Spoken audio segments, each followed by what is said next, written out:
Good afternoon, Excellencies, ladies and gentlemen. Assalamualaikum warahmatullahi wabarakatuh. Salam sejahtera, Om Swastiastu, Namo Budaya, salam kebajikan. My name is Rangga Aditya. I am a student of Universitas Gadjah Mada, and it is being a great honor for me to be here as your Master of Ceremony. I would like to extend a very warm and welcome to all of you. We really appreciate you to take your time off to join us today, and we hope we will learn a lot today. We have lined up for you to be fruitful and engaging. Before we proceed the program today, we would like to express our sincere gratitude to Excellency, the Dean of Vocational College, UGM, Doctor of Engineering, Engineer Agus Mariono, Dr. Endang Sulistiawati as the Head Department of Foreign Language, Art and Culture Management, UGM, Ms. Erlin Estiana Yuwanti as the Head of Diploma 4, English Study Program, Sekolah Vokasi UGM, Yohana Ikahar Nitasari as the Head of Diploma 3, English Study Program, Sekolah Vokasi UGM, and Excellency, a keynote speaker, Dr. Wiryanta as Director of Information and Communication of Human Development and Culture, Ministry of Republic Indonesia. Excellencies Dr. Muhammad Arif Rokhman from Indonesian Education and Culture Attaché in London. Excellency Dr. Eddy Pursubaryanto as Advisor to Balai Budaya Minomartani. Excellency Speaker Dr. Hwang from Korea National University of Arts. Excellency Speaker Professor Ronit Ritchie from the Hebrew University of Jerusalem. Ms. Irene Ritchie as President the Melbourne Community Gamelan, Australia. Dr. Kitsi Emerson from Jakarta Intercultural School. Mr. Widodo Hasjaryo as Head of National Press Monument, and all performers and participants from Balai Budaya Minomartani. Lecturers of English Study Program, Department of Foreign Language, Art and Culture Management UGM. Also, students of English Study Program, Department of Foreign Language, Art and Culture Management UGM.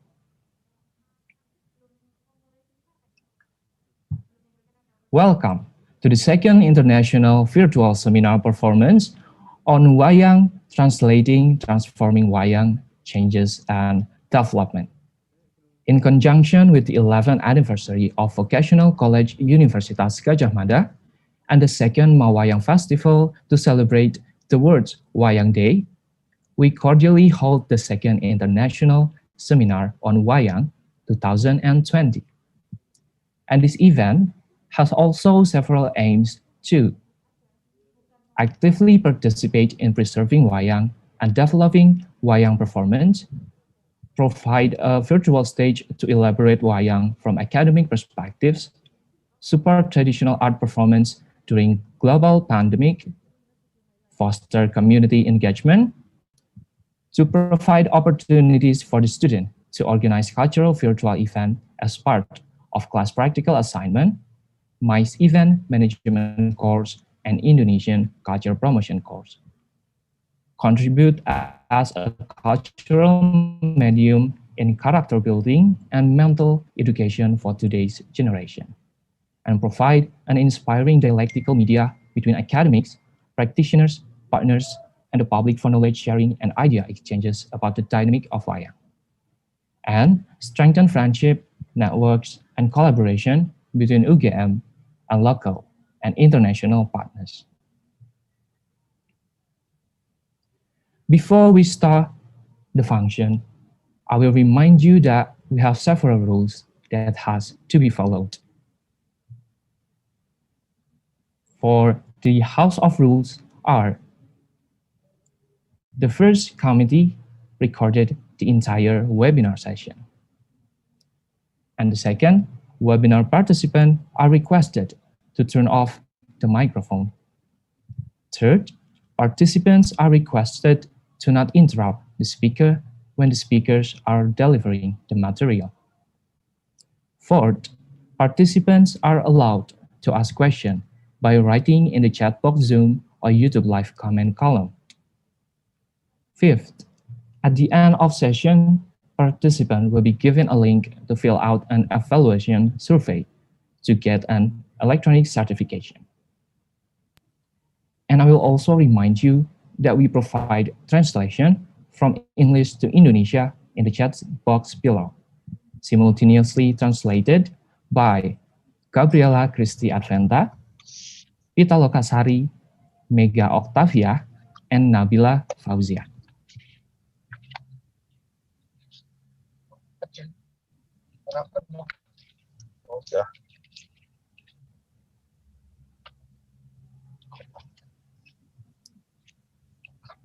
Okay, and for the next agenda, there will be a video highlight that we would like to share with the audiences.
kang polok tumingal rang campuk samyong ngadali ler kapet wilat ning kota dan rangkong mak muncang niti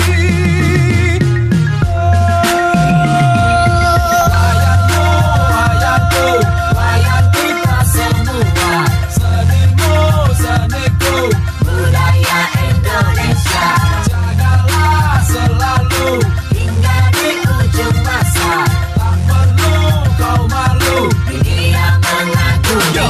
Inilah kamus hidup gambaran kehidupan seperti kita berdiri di depan cermin kaca. Kisahnya ada di sepanjang hidup manusia, tak akan pernah lekang walau dimakan zaman. Bukan hanya di sini kau wayang menggema, juga di belahan bumi orang mengaguminya. Warisan berharga melebihi emas permata dari Indonesia, wayang untuk dunia.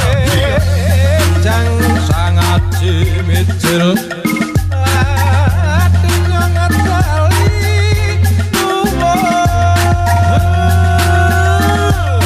oleh kareng pedok bakong. Ayo kita jaga budaya wayang Indonesia. Wayangmu, wayangku, wayang kita semua senimu, seniku budaya Indonesia jagalah selalu hingga di ujung masa tak perlu kau malu dunia mengaguminya. Budaya bagai lembaran cerita beragam budaya yang dimiliki Indonesia yang harus kita lestarikan bersama. Mari untuk semua para kaum muda. Jadilah generasi yang peduli akan budaya, karena budaya itu adalah sarana beda suku, bangsa, ras, agama bersatu karenanya. Vote of Wayang, vote of Wayang. Kenali, cintai, lindungi budayamu sendiri, karena itulah cerminan dari jati diri. Bagalah akan budaya tradisimu ini. Yo, vote of Wayang, vote of Wayang. Yeah.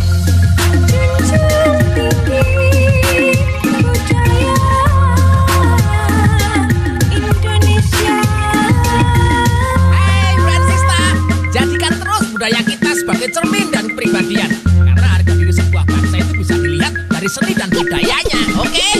Wayangmu, wayangku, wayang kita semua senimu, seniku budaya Indonesia jagalah selalu hingga di ujung masa tak perlu kau malu dunia mengaguminya.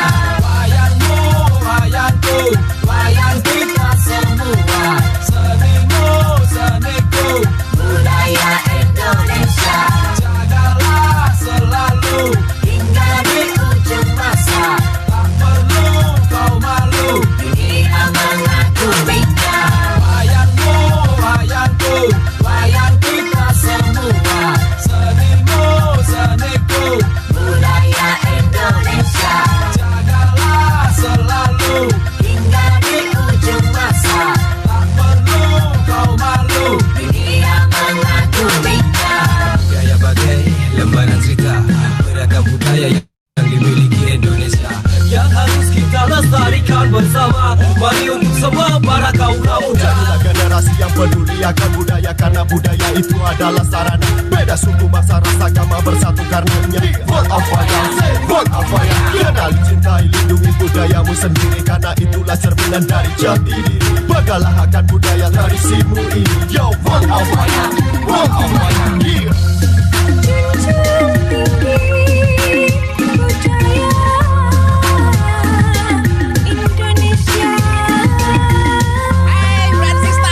Jadikan terus budaya kita sebagai cermin dan kepribadian, karena harga diri sebuah bangsa itu bisa dilihat dari seni dan budayanya. Oke?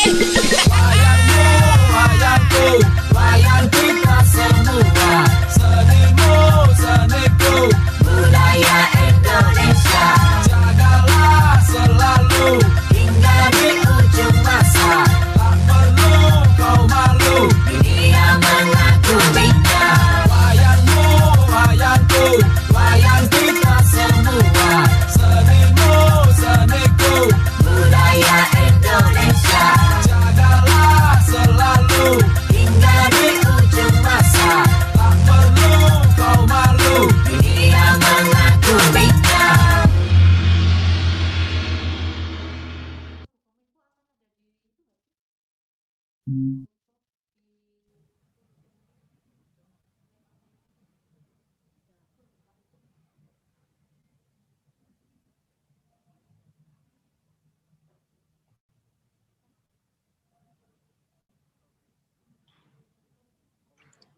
So welcome to Dr. Wiryanta to this seminar.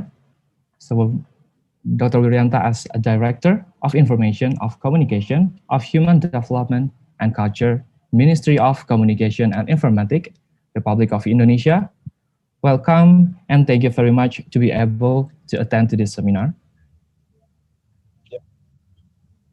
And also to Mr. Yes, thank you, sir. And also to Mr. Widodo Hasbiaryo as the head of the National Press Monument. Welcome to the seminar and thank you very much to be able to attend the seminar.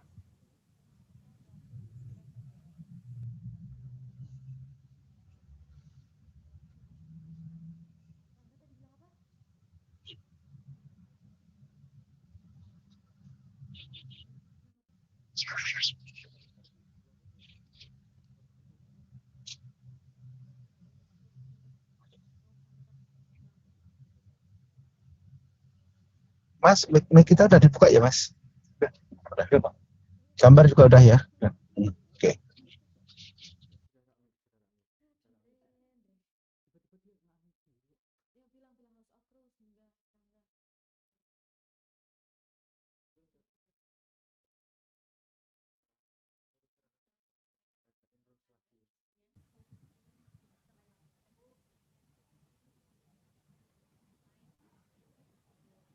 So I will remind you once again that we have several rules that has to be followed in the seminar. The first thing is the committee recorded the entire webinar session. And second, webinar participants are requested to turn off the microphone. And the third, participants are requested to not interrupt the speaker when the speakers are delivering the material. And the fourth, participants are allowed to ask questions by writing in the chat box Zoom or YouTube live comment column. And the fifth, at the end of session, participants will be given a link to fill out an evaluation survey to get an electronic certification.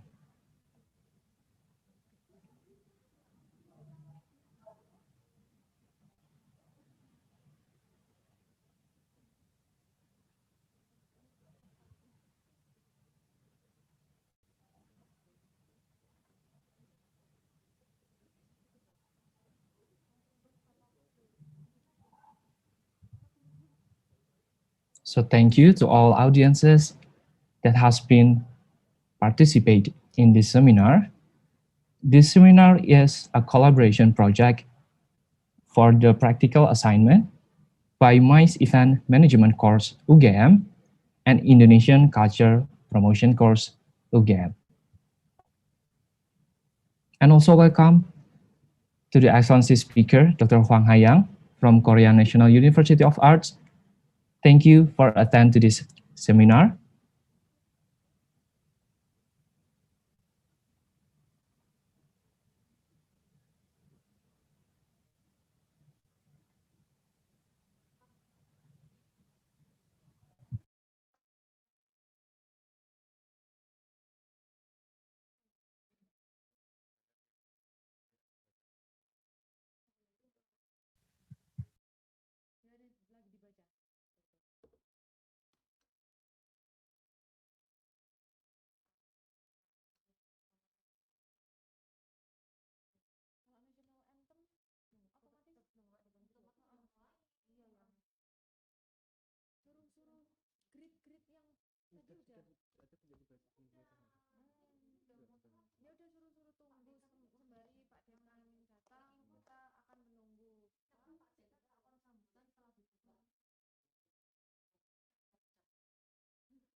Welcome to Dr. Eddy Pursubaryanto.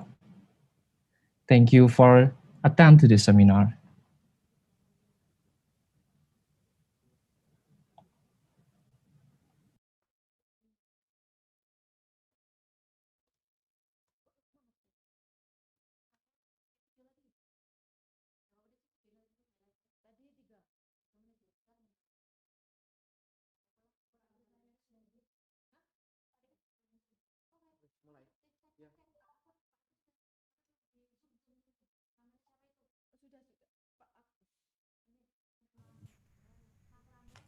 Good afternoon, ladies and gentlemen.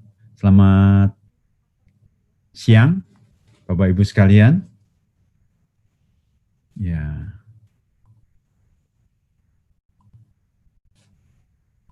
Bu Dewi sudah hadir ya? Injih Pak, Bapak Dalem, Pak Dekan. Ya, sudah ada mulai. di sini. Ini we're going to start and Dr. Wiryanto is on his way to Jogja and Mr. Rangga, we can begin the seminar. Thank you so much. Okay, thank you, Ms. Dewi. So, ladies and gentlemen, let's praise the Almighty God for His blessing that we are able to attend this international seminar. And we would like to start this program by singing national anthem Indonesia Raya.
So, to begin this program, we are pleased to have His Excellencies Doctor of Engineering, Engineer Agus Mariono as the Dean of Vocational College, Universitas Gadjah Mada, to deliver the opening remarks. His Excellencies Agus Mariono, the time is yours. Okay, thank you very much.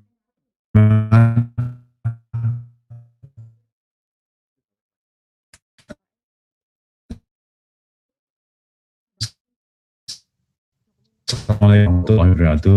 First of all, I bring my mind on behalf of Vocational College, University of Gadjah, I would like to all of the speakers who has already spent time and also spent knowledge to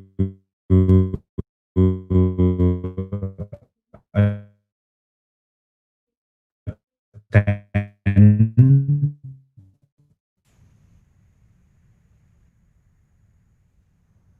to be a presenter and attend this very important seminar. And to one fifth of the region from India until Indonesia, and Indonesia is especially keep this culture and also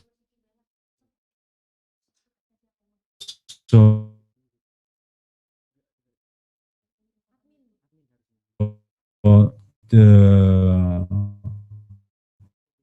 government support very well for this kind of, he has a lot of philosophy in bringing our people here, cannot split it to one. I would like to explain about the vocational college that we have now in Gadjah Mada University. Gadjah Mada University is the biggest university in Indonesia. We have more than 60,000 students. 60,000, yeah, 65,000 professor in all lecture, and 20 faculty. One of these faculty is faculty of vocational college or vocational college itself. We have 4,700 students. 4,700 students with 286 lecture and 226 staffs, educational staff. We have 30 laboratory and 43 study programs. Yeah. So this is a big faculty, and one of the faculty, very active faculty, is the Faculty of Language, Art and Arts Management, Cultural Management. This is the faculty with about 78 lecture, I'm not mistaken, and has 4 or 5 study program. And art is not only modern art. Also, we are talking about traditional art, and traditional art is very important for us and for people in this South Asian region.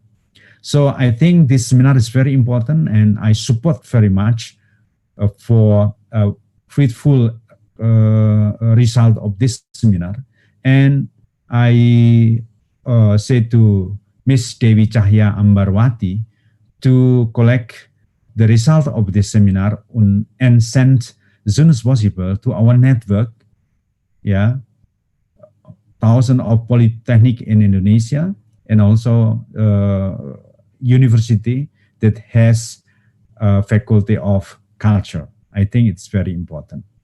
And we hope that this seminar or festival of Wayang will be annually occur or organizing in our institute. And if there is no COVID at all, we would like to have more luring or more conventional, not conventional, I think, more traditional meeting in culture, discussion, and so on. So it will be very nice in the near future.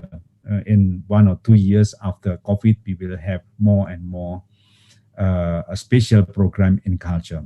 Culture is very important in our college because without culture, I think the student from engineering is too hard to understand life, yeah, to understand the whole life that they have to have, yeah.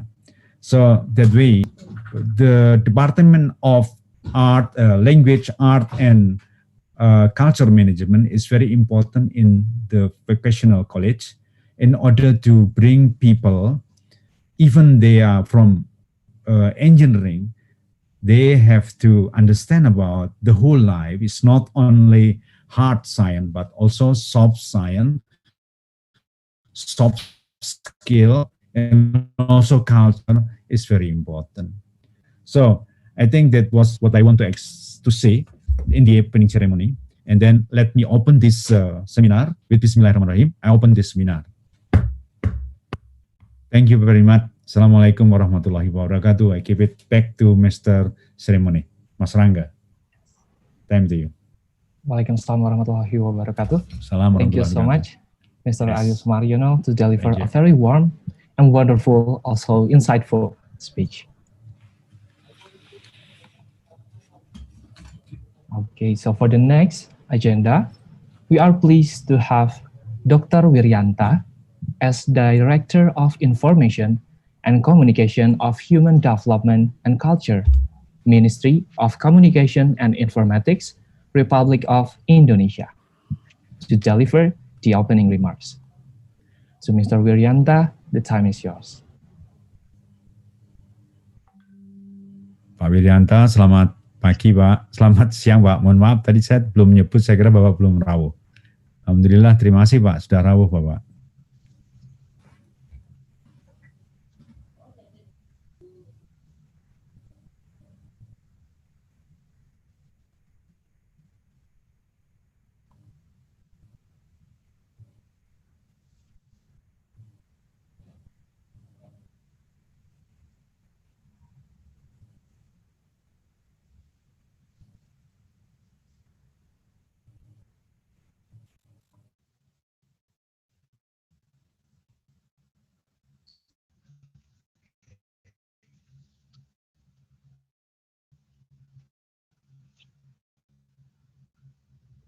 Udah dibuka semua, Mas.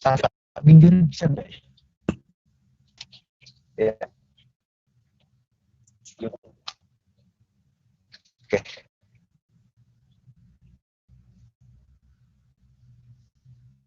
Thank you.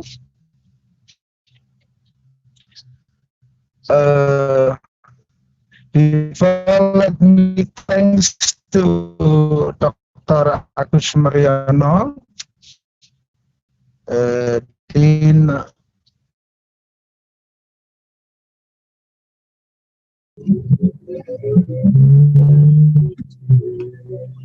Sekolah who have allowed to me the keynote speech, and I would like to congratulate the Sekolah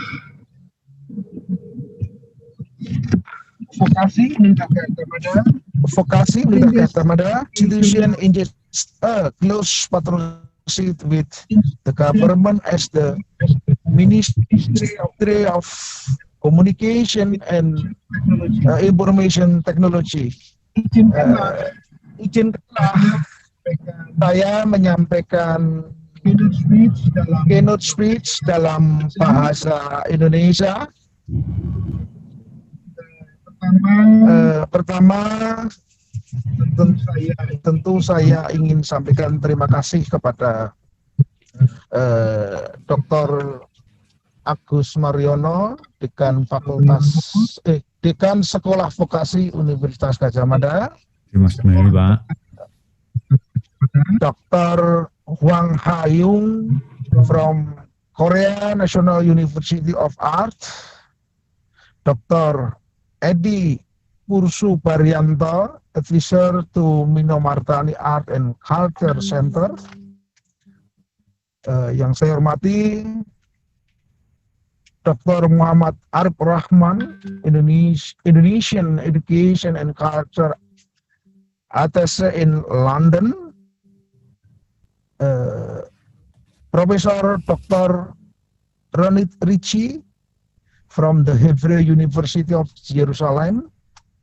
Mrs. Irene Ritchie, President the Melbourne Community Gamelan, Australia. Dr. Miguel Escobar from National University of Singapore. Associate Professor Dr. Mayco, Santaella, Head Department of Film and Performance Arts dari Sunway University, Malaysia. Dr. Dewi Cahya Ambarwati dari Universitas Gadjah Mada. Tentu satu lagi yang saya hormati, Ki Agus Sri Wisnu dari Balai Budaya Minomartani. Tentu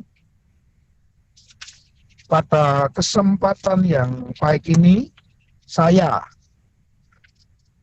Direktur Informasi dan Komunikasi Pembangunan Manusia dan Kebudayaan, Direktorat Jenderal Informasi dan Komunikasi Publik, Kementerian Komunikasi dan Informatika Republik Indonesia. Dalam hal ini saya mewakili Direktur Jenderal Informasi dan Komunikasi Publik, Profesor Dr. Widodo Muktio, untuk menyampaikan beberapa hal dalam sambutan kunci ini atau keynote speech ini di the second international virtual seminar performance on translating or transforming wayang change and development. Pada intinya bahwa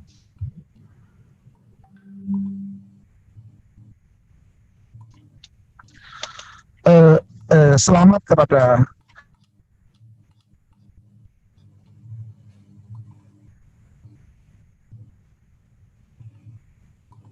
vokasi Universitas Gadjah Mada 11 tahun, dan juga selamat Hari Wayang Nasional pada tanggal 7 November, dan kesempatan yang baik ini pula bahwasanya wayang tidak hanya sekedar pertunjukan, tetapi di dalam apa yang kita sampaikan bahwasanya dunia perwayangan itu sendiri selain kita dapat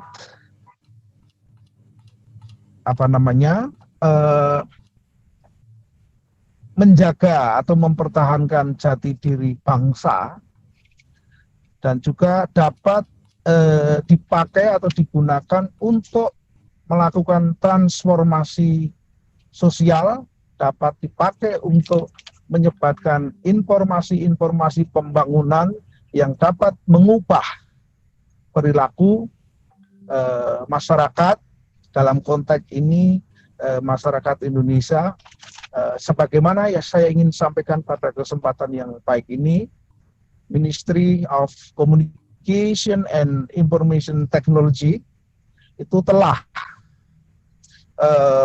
menggunakan atau memanfaatkan pertunjukan wayang, terutama wayang purwa atau wayang kulit, dalam rangka untuk mendesiminasikan atau mengkomunikasikan pesan-pesan dari negara, dari pemerintah, dalam rangka untuk memberikan pengetahuan, dalam rangka untuk mengubah perilaku rakyat atau masyarakat, apalagi di era pandemi ini, seperti bagaimana rakyat harus paham, harus mengerti dan mengubah perilakunya, bagaimana yang kita ketahui, misalnya harus jangan kendor memakai masker, kemudian menjaga jarak atau hindari kerumunan, dan satu lagi dibiasakan untuk mencuci tangan dengan memakai sabun. Satu lagi misalnya yang terakhir, bagaimana negara atau pemerintah itu memberikan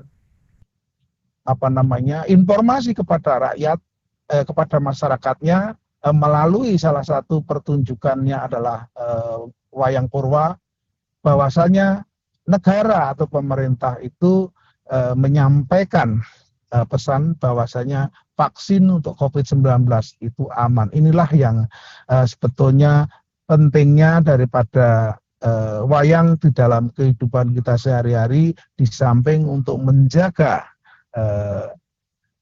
pribadi atau kepribadian daripada bangsa ini, terutama bangsa Indonesia, khususnya adalah masyarakat Jawa.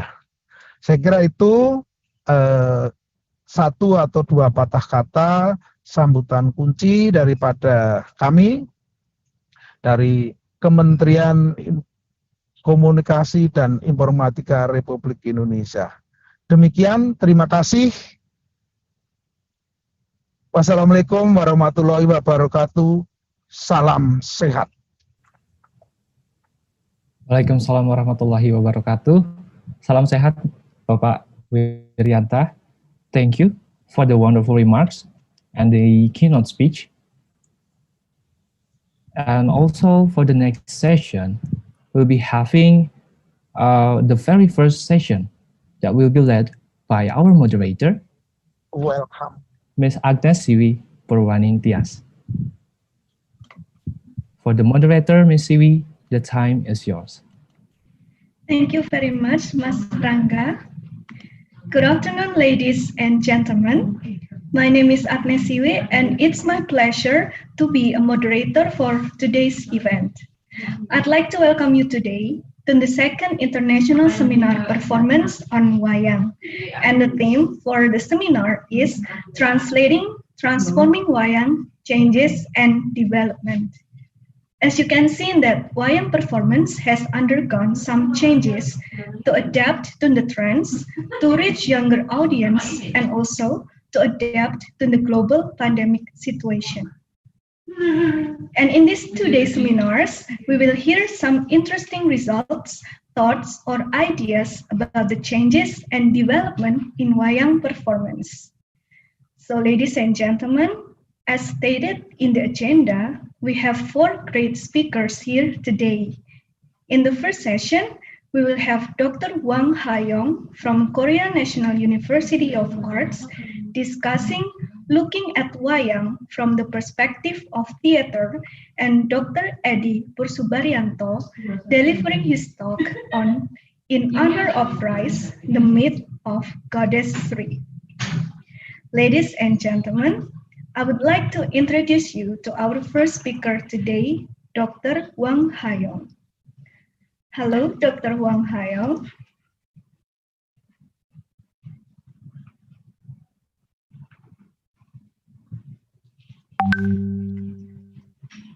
Yeah, so let me read her CV. Dr. Hwang is currently Professor of Theater for Young Audiences at Korea National University of Arts. Before returning to Seoul in 2020, she was Assistant Professor on the Theater Studies program at National University of Singapore. Her areas of research include embodiment and space in socially engaged theater, the issues of interactivity in theater for young audiences, and intercultural dimensions of contemporary theater for young audiences in Korea and other parts of Asia regions. She is currently a board member of International Theater for Young Audiences Research Network and Korean editor of Asian Shakespeare's Intercultural Archive. Okay, today, Dr. Hwang is going to deliver her talk on looking at Wayang from the perspective of theater. So, ladies and gentlemen, let's welcome our first panel speakers for today, Dr. Hwang.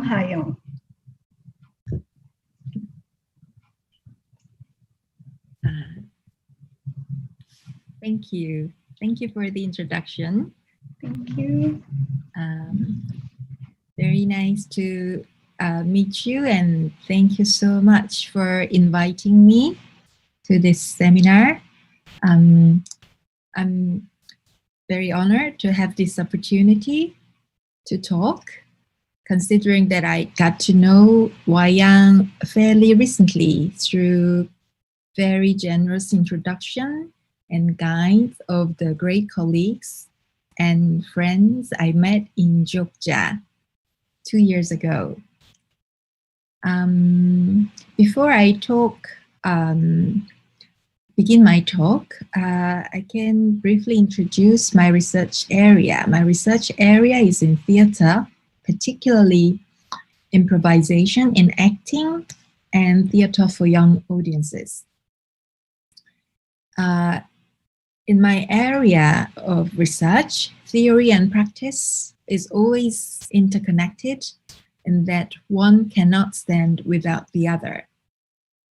So in this talk, I'm going to draw upon my experience of watching Wayang in Jogja 2 years ago and talk about what I find fascinating in Wayang as a theater scholar as well as a theater practitioner. So I'd like to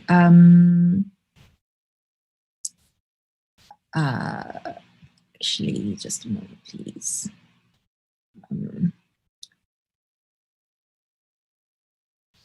Can I have the first slide, please?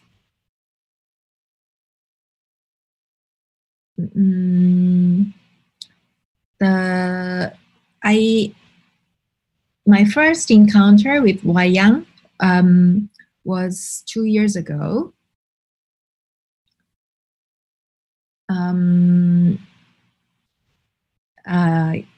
Yes, it was September 2018 in the village of Gombang, and there was a Wayang Kulit performance, Ramayana adapted by Dalanki Haryanto. And I was lucky to be there with a group of students from National University of Singapore, with the guide and translation by Dr. Miguel Escobar, who will be also speaking tomorrow. It was my first time to watch Wayang, although I heard about it and I watched some video of it. So it was a very surprising and interesting encounter, which lasted all night from 9 p.m. till 3:30 a.m. in that village.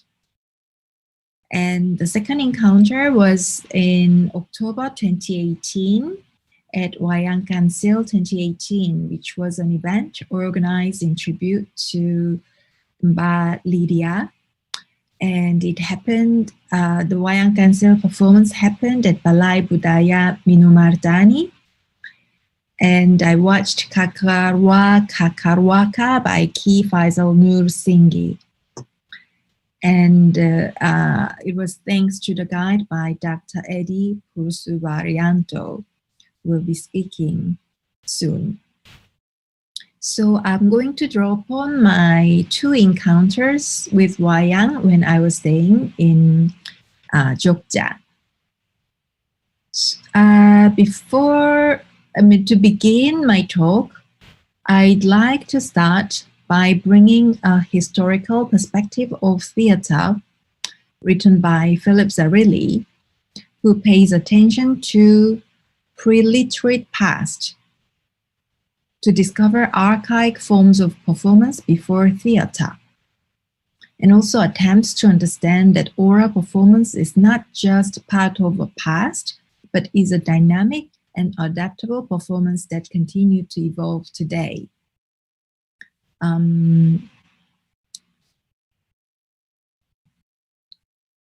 He says, as he looks at the oral cultures in pre-literate past, when there was no written text, he says in primary oral cultures, the perception, action, and doing that are fundamental to early human survival remain central to what one does and how things are known.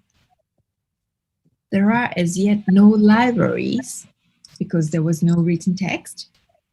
Human beings are the only potential repository for traditional oral narratives, myths, tales, proverbs, classificatory names, or information on how to perform a ritual or sing a monumental epic story.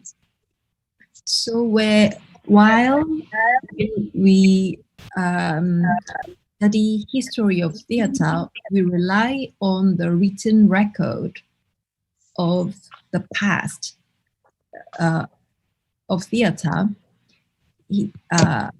When he looks at the primary oral cultures before the written text being, he pays attention to the fact that human beings carry the traditional oral narratives, myths themselves, through their performance of a ritual or telling or singing a story. And also, he says, the next slide, please. He says that primary oral cultures are episodic locations of listening, hearing, and voicing where mything words are created. The hearer does not attempt to analyze, understand, or interpret what is heard, but experiences and observes the musicality of the voice, its timbre, tone, amplitude, pitch, resonance, vibration, and shape as the voice moves between sounding and silences, the pauses of varying lengths that help mark, set off, and or accentuate what is voiced.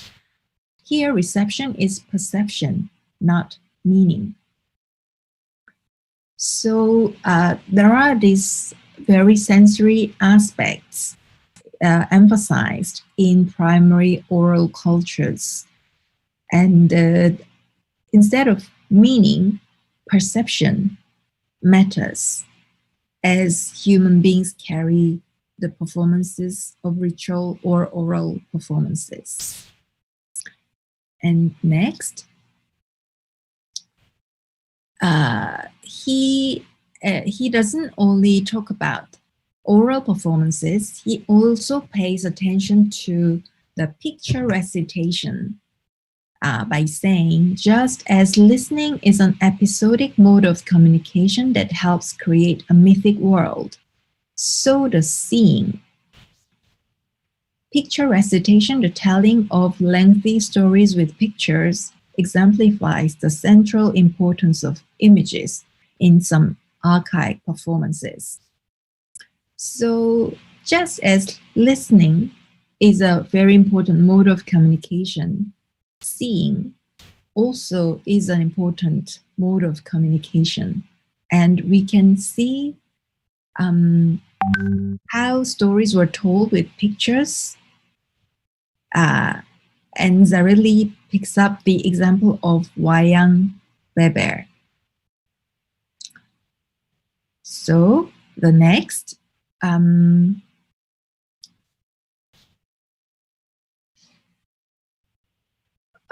by drawing upon that historical perspective that pays attention to this listening aspect and seeing aspect of the performances, archaic performances found in pre-literate past, I would like to go on to Wayang from my contemporary theater perspective.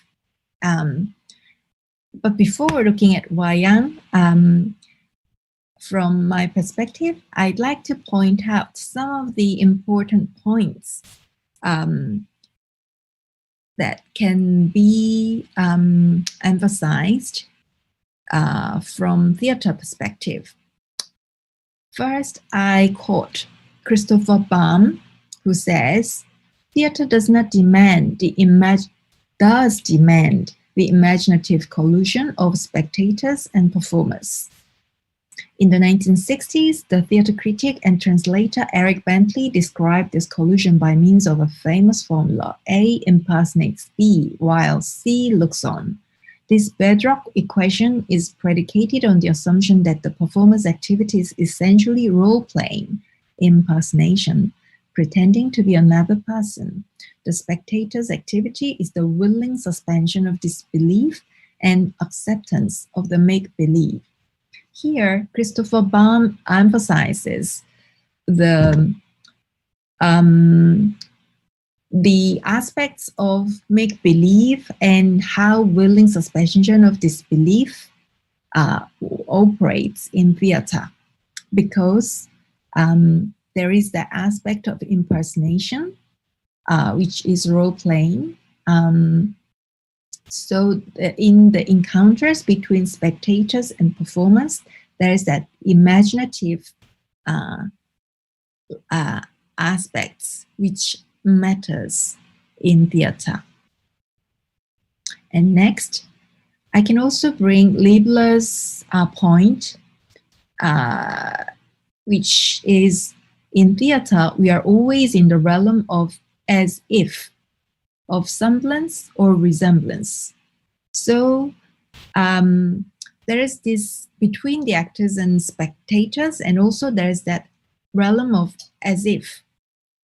And by looking at this, I can bring out the points on human capacity to be able to imagine a new reality beyond the reality, to inhabit the new reality through experience of living it, and to create it as an aesthetic world through time, space, and human actions and voices, to forge a new insight of the reality through living the new reality. So this human capacity to be able to imagine something beyond the actual reality and be able to create a new world, a world through sensory experience of living in that imaginative reality, we can create an aesthetic world which is through the elements of theater, which are time, space, and human actions and voices, and to forge a new insight of the reality through living the new reality. So next, I will talk about some of the very fascinating aspects of Wayang, which I find as a theater scholar and practitioner. I spell out 4 categories, which is first, theatrical imagination. I talked about the ability to imagine something beyond the actual reality. And in Wayang, I find this theatrical imagination powerfully working through its visual complexity. I'm going back into this after spelling out these 4 categories. And secondly, music, which is integral to the sensory dimension of the theatrical world being created. And the third, performer-spectator relationship, which involves spontaneous crossing between the fictional and the real. And the fourth, Dalang's extraordinary presence and energies, which brings out some important points on actors' discipline in theater studies. So next, I'm going to talk about the first aspect, theatrical imagination through visual complexity. Wayang performances which I saw had 2-dimensional puppets made of leather. And when I watched the puppets, they were very flat, 2-dimensional. But when the performance began, there was a very interesting shift from the 2-dimensional towards 3-dimensional, or more of a very live and real. So my question was, how does a 2-dimensional puppet world become a live, real world that is very compelling to the audience's eyes? And the second question is, how does a 2-layered presence of the world of colors and that of shadows on screen? Because there were very colorful puppets and the world created by those colors with full of lights. And also at the back, I could see the shadows created by the lights and the colorful puppets. So there was these 2 coexisting worlds on in front of me. So how does this 2-layered presence of both worlds create an imaginative sculpture and increases its complexity? While the puppets were 2-dimensional and seemed to be flat, actually when in Wayang performances, it became increasingly complex through this two-layered presence of both words. So I find these aspects very fascinating. So next, before talking about my responses to these questions, I'd like to quote Virginia Costi, who talks about make-believe. And actually, this is based on her observation of children's dramatic play and how make-believe works in children's dramatic play through their natural dramatic instinct. She says, make-believe is a word which, worn out as it may be in some minds, is worth keeping and freshening because it is potent with meaning. Make is a strong, plain word combining all of the denotations and connotations of both create and compel, require, force. Believe, the willing, concentrated, self-generated entry into the invented, imagined inner world where the playing observes the mind and its endless experiment. The more these powers are exercised, the more highly they are developed. And certainly it makes sense that imagining, believing the impossible, transforming, all must be practiced in the ceaseless natural struggle toward mastery. And this is what we often observe in children's dramatic play, how make-believe works through imagining, believing the impossible, and transforming. So the next, how does a two-dimensional puppet word become a real word? I pay attention to both dalang and audience, how these performers and spectators give birth and breath to the puppets. And it was through the act of imagination, through make-believe, which I just talked about. The dalang's gaze and audience's gaze, which bring the life of the puppets, makes it possible this two-dimensional word become a live, real word. And here puppets become animated as if they are alive. And the two-layered presence of the word of colors and that of shadows on screen.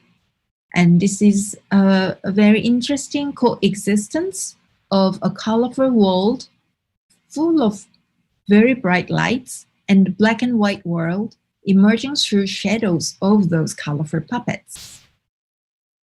And both dalang and audiences get to inhabit the contrasting and coexisting worlds through seeing and creating an imaginative sculpture of the relationship between both worlds, and suggesting a complex worldview distinct from a three-dimensional representation of theater, which is very conventional in the West.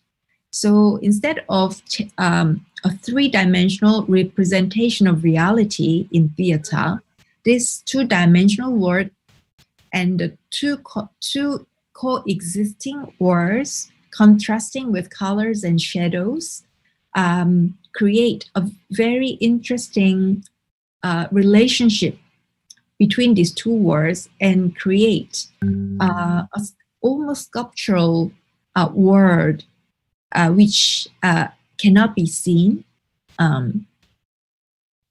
in the conventional representation of theater. And next, the second aspect, music, which is integral to the sensory dimension of the theatrical world emerging through Wayang performance. Music is lively orchestrated by gamelan players, and also there were singers. And it marks the beginning of a theatrical world emerging through distinct auditory ambience, which creates a compelling sensory dimension of the theatrical world. So here, the relationship between the narrative and the music the stories and the sound become inseparable. And there is a very tuned breath and rhythm between dalang and gamelan players and singers together. So in wayang performance, it's almost impossible to separate the telling of the stories from music and the singing and the soundscape. So it creates a very sensory dimension of the theatrical world, which I find very fascinating. And the third, performer-spectator relationship. In the wayang performances that I saw, there was a very spontaneous crossing between the fictional and the real by the dalang master. So dalang's improvisation in response to the audience reaction as well as that of gamelan players was noted. So while dalang maintained the frame of fictional tale, dalang also comes out of the frame to interact with audience directly. So the boundaries between the fictional and real, which are very solid in the conventional European theater, is not found in wayang performance because of the loose boundaries between the fictional and the real. So it makes it very distinct from the force for working in conventional European theater. So the nature of make-believe in wayang performance seemed to be very flexible and relational instead of fixed and unchangeable. And I find that this spontaneous and free crossing between the fictional and the real aspect makes wayang performance very exciting. And the next, I pay attention to dalang's extraordinary presence and energies in terms of actors' discipline. The first wayang performance I saw in the village of Gombang lasted for 7.5 hours. 6.5 hours, almost 7 hours. And it was my first time to watch something like that. And it was performed by only one dalang without any break. And the dalang's energy levels and concentration was extraordinary for me because he managed to sustain concentration as well as escalating energies towards the end through all night performance. And he was not only executing the tasks that he prepared, there was an extraordinary awareness of the musicians, audience, and the surrounding events and happenings in that moment. So that aspect of improvisation became possible because of his very acute awareness of what was happening very there and then. So his ability to spontaneously respond and improvise in relation to the structure of the tale and the performance was very free and flexible. And it was only possible, I think, that because he was very extremely aware of the space and the others in the space and what was happening, and it was only possible through a very disciplined body. And next, I quote Philip Zarelli again here in terms of actor training. He says, "My body and mind were being positively disciplined. That is for engagement in the present moment, not toward an end or goal. My tensions and inattentions gradually gave way to sensing myself simultaneously as flowing, yet powerful, centered, yet free, released, yet controlled."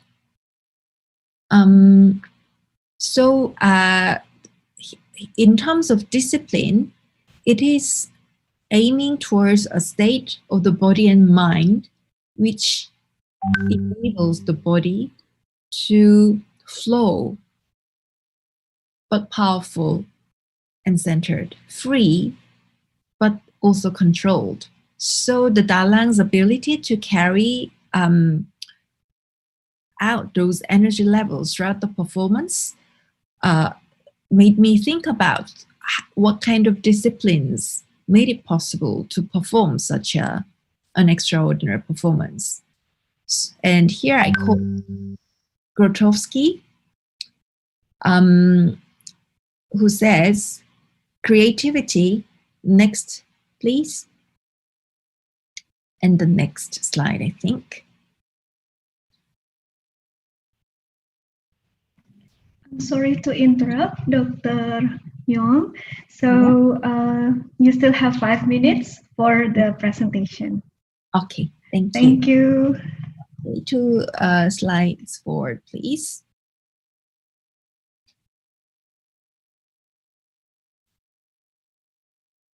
The next slide, please.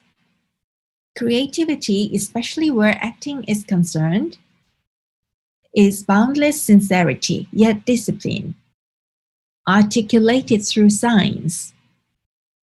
Creator should not therefore find his material a burial in this respect.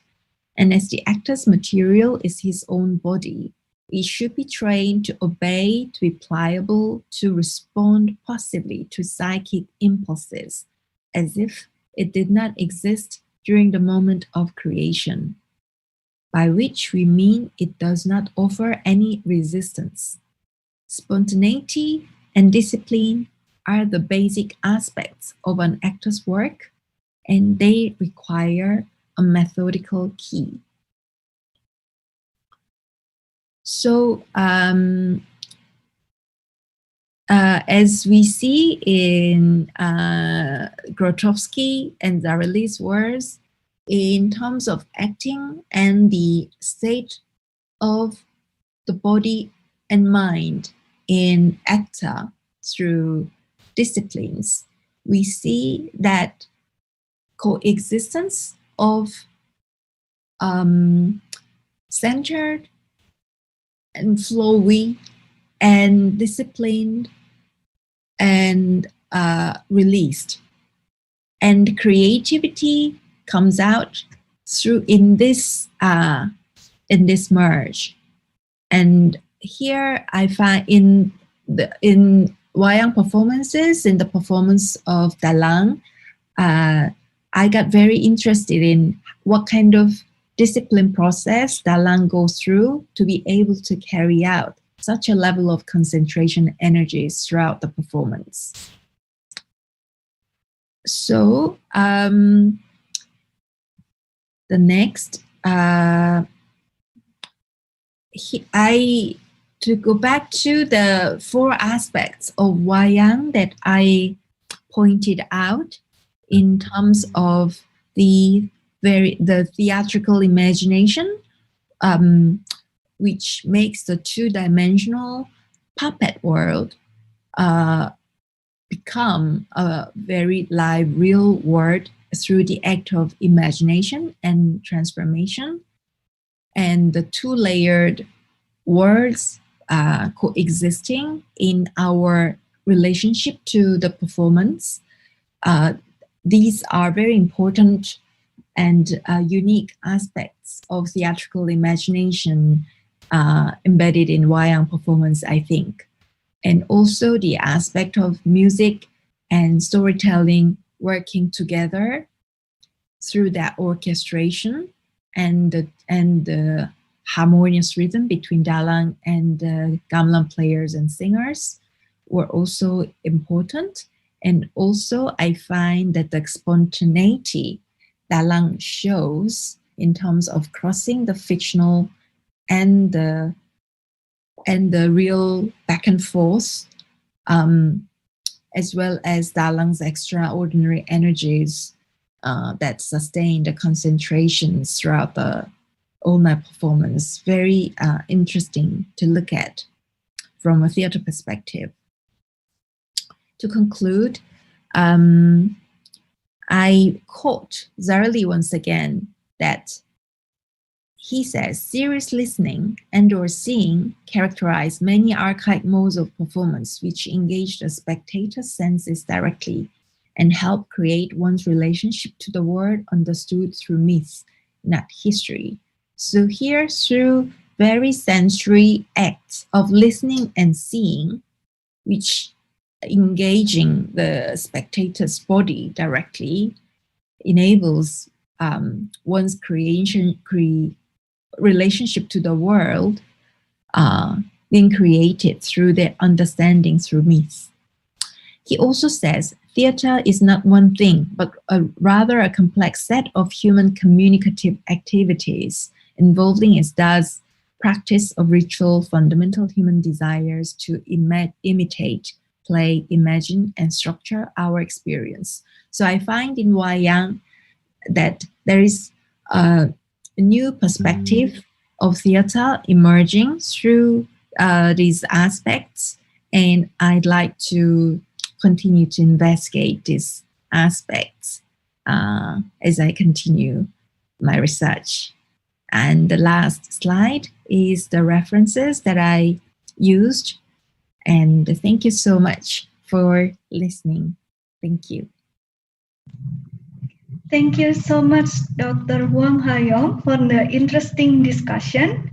Yes, I do agree that Wayang is a live, dynamic, and adaptable performance in terms of the episodes, the colors, or the presentation itself. Like it keeps developing and transforming when it comes to the audience, especially to younger audience. Okay, ladies and gentlemen, if you have any question, yeah, I believe that you are interested to know more about her topic, but I'm sorry. Please be patient.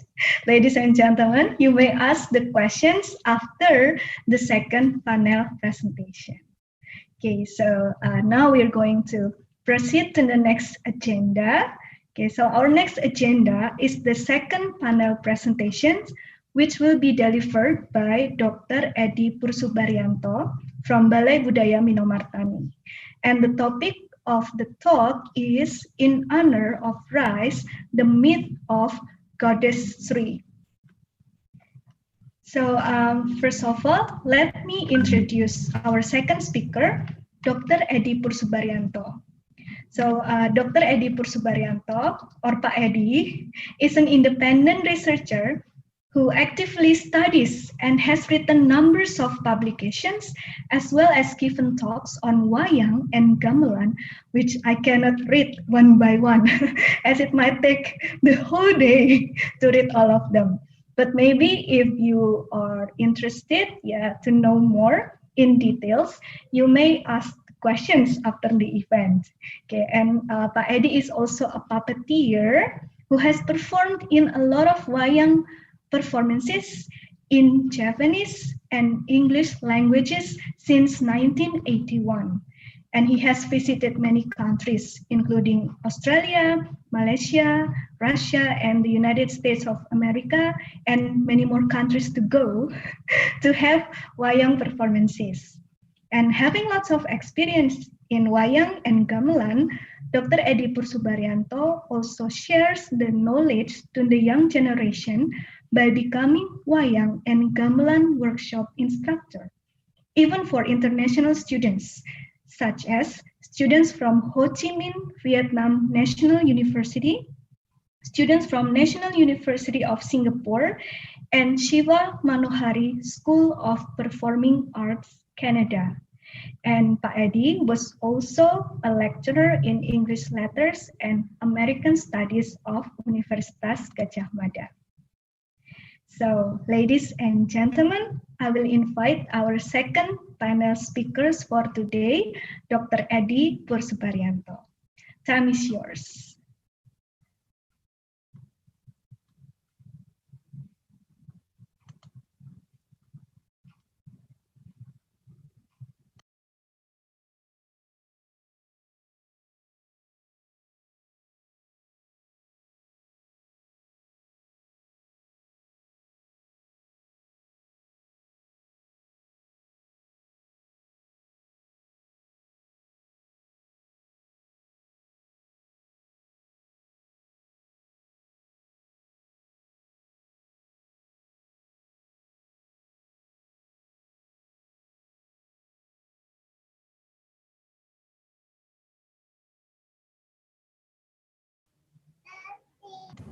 Excuse me, Mr. Eddy, would you please unmute your microphone?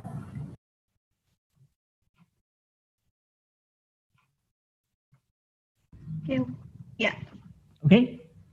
Yeah, we can hear your voice. Thank you very Okay. much, Pak Eddy. Okay. So, good evening, ladies and gentlemen, and also participants.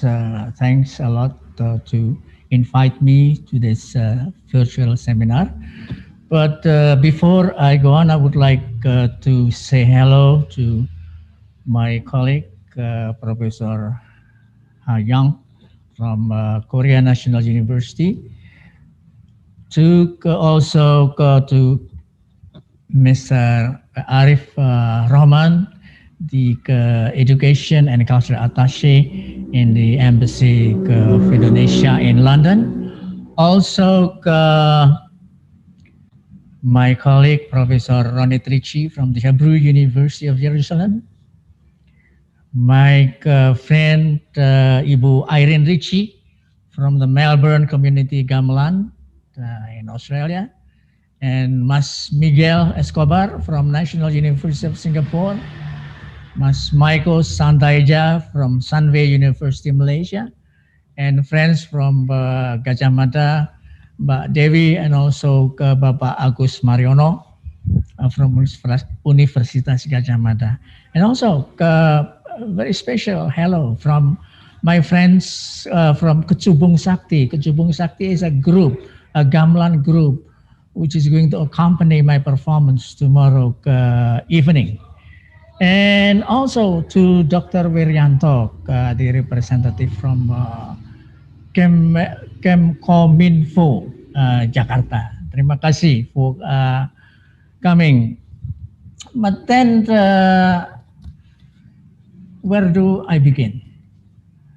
Okay, so, wait a minute.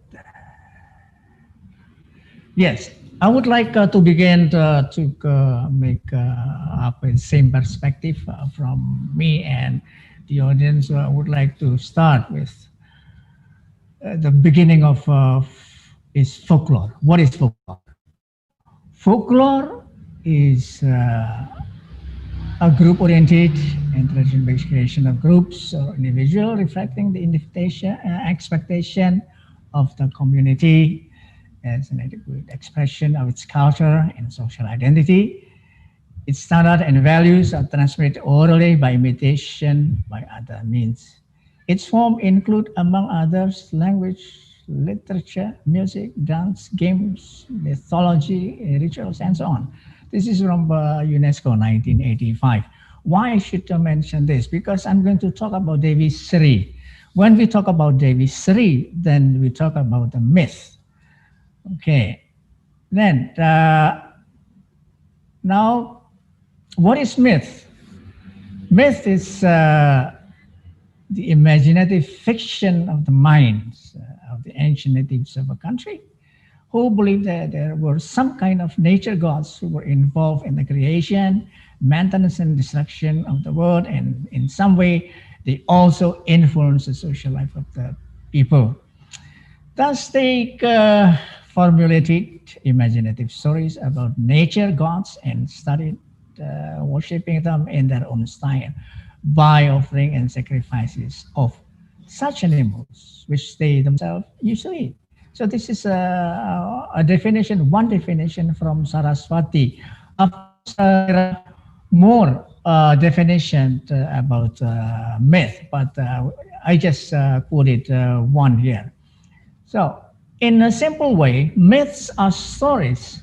Why stories? Because our culture seems to find that teaching society's values is easier through stories.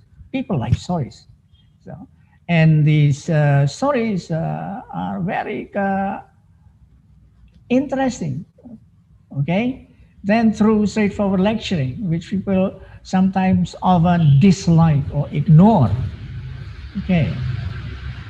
Now, then let me look at the general functions of myth.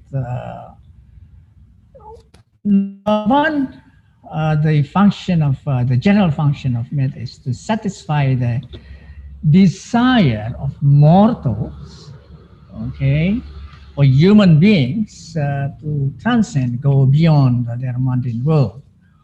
Folklore lifts men above his narrow confines.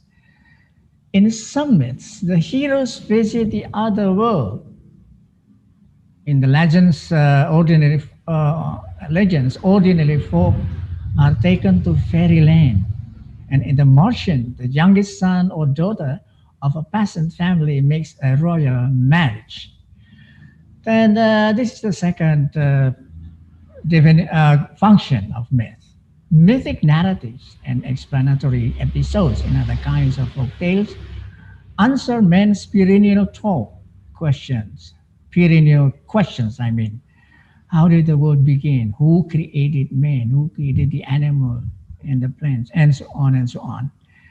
And myths of origins are always ethnocentric. They explain the creation by supernatural powers of the people processing the myth. They are sometimes called a chosen people. Okay, then number 3, for tribal peoples, then they need their myths. For what? To safeguard their identity. Okay, then here we have the forms of a traditional myth. So one is creation stories. Number 2, stories of gods and goddesses. And number 3, stories of culture heroes. So these are forms of traditional myths. And who has the authorities of such stories or such myths? So the answer is the belief which has the stories. And these are some example of deities associated with fertility and also agriculture. Yeah, okay. On the left, this is Ceres. Ceres. I don't know how to pronounce it. Ceres? Ceres? So this is an ancient Roman mythology. Ceres was the goddess of agriculture, grain crops, fertility, and motherly relationships. Then look at this. This is Demeter, a Roman one. Roman, but originally Greek. From this is also associated with deity or god of agriculture or fertility. Then from Asia, we have from Japan, Inari Okami. And from Thailand or Siam, we have Pho Shop. This is well known as the goddess of rice. Okay, and Inari Okami from Japan is the goddess or god, because this can be male or female in Japan culture. Goddess of rice, say sake. Sake is an alcoholic drink, traditional alcoholic drink from Japan. And then the goddess of fertility, goddess of tea, foxes, so on. Okay. Now, in the farming communities in Southeast Asia, for example, we have also Po Ino Nogar from Cambodia, and also Naing Kosop from Laos. And in Java, we know goddess of fertility, which who is Dewi Sri, or goddess Sri. Dewi means goddess. That's in Central Java. When I say Central Java, that is Central Java and East Java. And it's in West Java. This goddess of rice is called Nyi Pohaci. Nyi Pohaci. That's and there are variants about the stories about Dewi Sri and also Nyi Pohaci. And there are also variants about the stories of the birth of Dewi Sri. As maybe I should tell you that the birth of Dewi Sri is also revered as the story of creation, especially the creation of crops. Now, you must know this is Indonesia, and here we are here in Java, and I am now in Yogyakarta here, and this is Java. And when we talk about Dewi Sri, and we talk, Dewi Sri is from this to East Java, and Nyai Pohaci is in West Java. Okay. Well, so before I go on, I should look at what is the Japanese beliefs and art. What are they? Okay. Now, Japanese beliefs and arts. So belief means that something that we believe, especially as part of our religion. And the Japanese beliefs is anything that the Japanese believe, especially part of their religion. Or religion in the, not in a narrow meaning, but in a broader meaning. And arts. The various branches of creative activities such as painting, music, literature, theater, puppetry, and dance. And one keyword when we want to understand Japanese culture is syncretism. That is the fusion of diverse religious beliefs and practices. Okay, so now I would like to move on about the Japanese goddess of rice and fertility. Okay. Now, look at this. This is a picture. It's a statue of Dewi Sri in bronze. This is also ancient statue of Dewi Sri made of bronze. Look, there is our illustration of paddy or rice. This is also rice. This can be found in the museum. And this is also one painting of Dewi Sri. So she's spreading some seeds. As I told you that Dewi Sri is also revered as the goddess of creation. So she's spreading some good, seeds. I would say rice, seeds. Look at this. In 1952, okay, the Bank Indonesia so also issued a banknote, and the picture here is also the Dewi Sri, because Dewi Sri is also considered as the goddess of wealth, the goddess of wealth. So this is in 1952. And also, Dewi Sri is considered by most farmers, still considered by most farmers to have power, and the power has an effect to rice cultivating, which will lead to successful harvest. The fertility of land and the prosperity of an area or region still involves the intervention of magical power of Dewi Sri. That's what they believe. And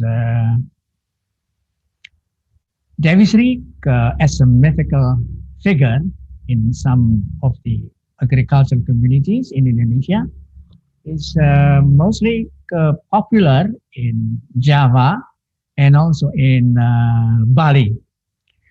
And as the goddess of fertility, harvest, and rice, Dewi Sri presence in an area is believed to always to bear blessings, success, and prosperity. Look at this. This is a kind of temple built in the middle of rice field. So there are offerings to the chair, and they will pray for the goddessry. And here, an illustration, some people in a village. This is a very old photo. This give us some illustration of a village people who prepare offerings for a rice harvest. I'd like to give you another illustration of a ceremony for Dewi Sri. In Japanese, we call it vivid. Vivid means to start, to begin. Now, I would translate this not to begin Dewi Sri or to start Dewi Sri, but welcoming Dewi Sri. So I attended the ceremony in 2019, July 28, at in a family, in Sukardiono family. This is very interesting. That was my first experience to attend a ceremony honoring rice. Look at this. This is Mrs. Sukardiono. Look, she's bringing some flowers and then some incense and then some leaves. So she and her family are leaving her house to go to her rice field.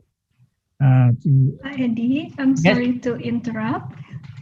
Okay, time flies so fast. You only have 5 minutes more? 5 minutes. Yes. Yeah, thank you. Thank you. And look at this. This is the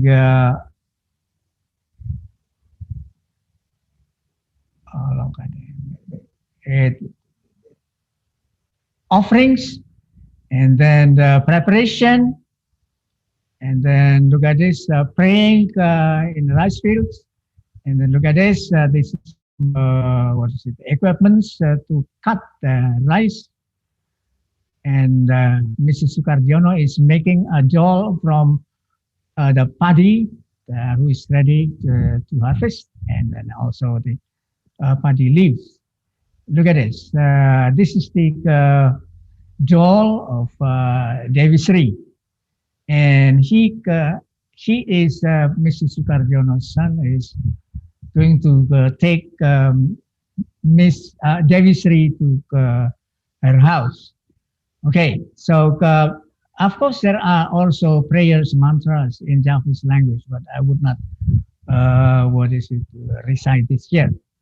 And these are the rice store house or granary in Java or in West Java. And these are some statues in Sandi Barong near Prambanan. This is Dewi Sri from, and this is a sibling, Sadana. And look at this. This is Nyai Pohaci from West Java. And tomorrow I'm going to present performing the Wayang Kulit, and the story is the return of Dewi Sri. This is the puppet. Then okay, now look at this. Oh, wait a minute.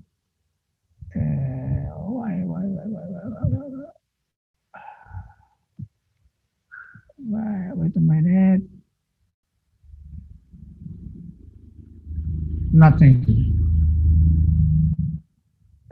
I have a song from Toneko Svoyo. So this is about Dewi Sri.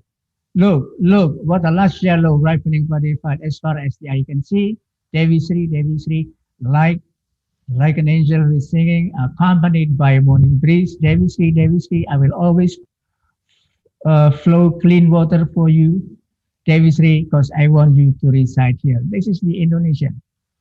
Now, listen to this.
Thank you very much, Mbak Siwi, because the time is yours. Thank you very much, Pak Eddy, for the interesting discussion about Dewi Sri. So the goddess of rice, and it turns out that each country or area has their own version. Yeah, of course, 25 minutes is not enough. So if you want to know more about the story, please watch the Wayang performance tomorrow. So ladies and gentlemen, those are the two presentations for our event today. Now we have about 10 minutes for question and answer session. I will invite all participants here to ask questions to our presenters, Dr. Hwang and Dr. Eddy Pursubaryanto. Maybe 3 questions for this session. You may unmute your speaker and ask questions to the presenters or type your question in the chat box. You may ask the questions in Indonesian or English. Our translators will help you to translate the questions. So please, ladies and gentlemen, if you have questions, you may address the questions to our presenters today.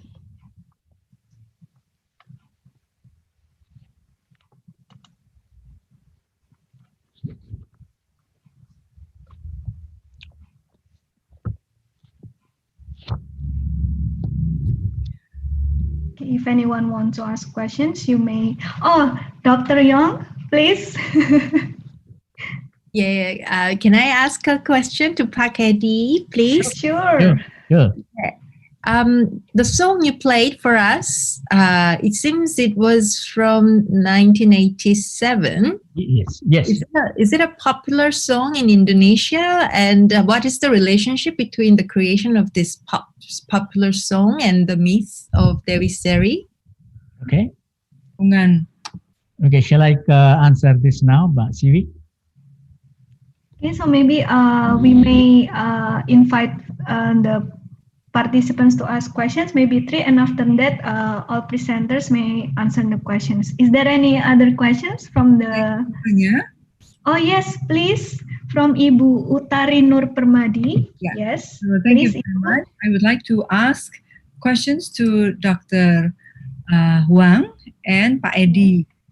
Dr. Hwang, I'm very interested in your area of expertise, because you have, let me see, theater for young viewers, something like that. Theater for young audience. Yeah, for young audience. And you also, you are also member of International Theater for Young Audiences Research Network. So it hits me in the face because we don't have something like anything like that, please tell us what do you do and what do you research that will connect the theater to make it a daily intake of the young generation. And how do you become member of Asia or involved in Asian Shakespeare Intercultural Archive?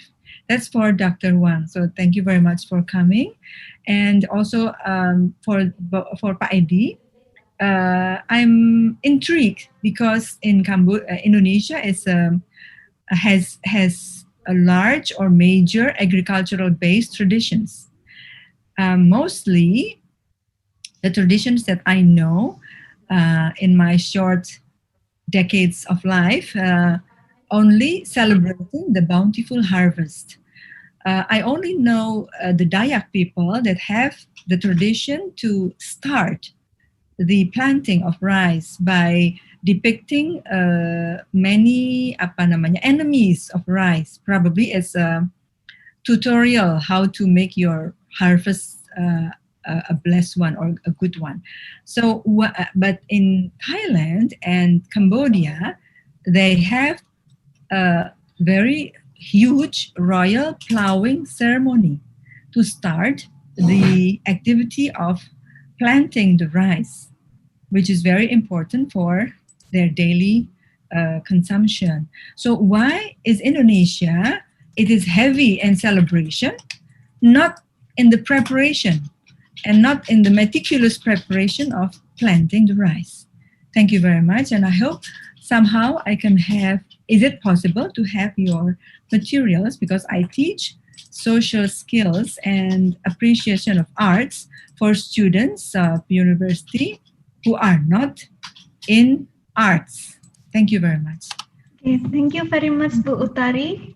Yeah, so maybe 2 questions. And then for the other participants, if you want to ask questions, maybe you may type your questions on the chat box, and maybe the presenters may answer the questions after they finish the presentation, because time is limited. Okay, so now I will invite Dr. Hwang and also Pak Eddy to answer the questions.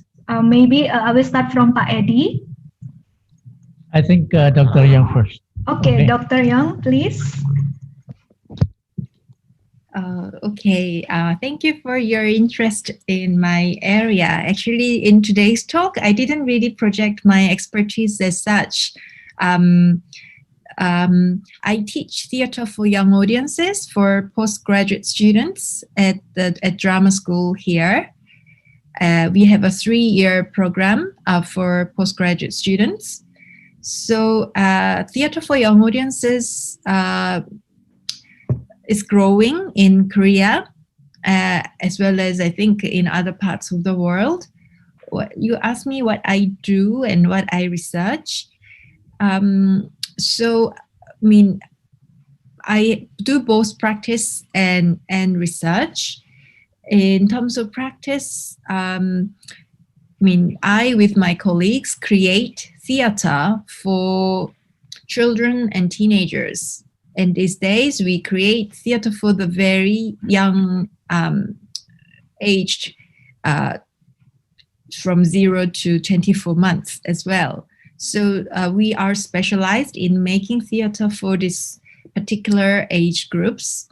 And as we create theater, we explore how we can collaborate with children and teenagers as a way of making a more engaging performance for this audience group.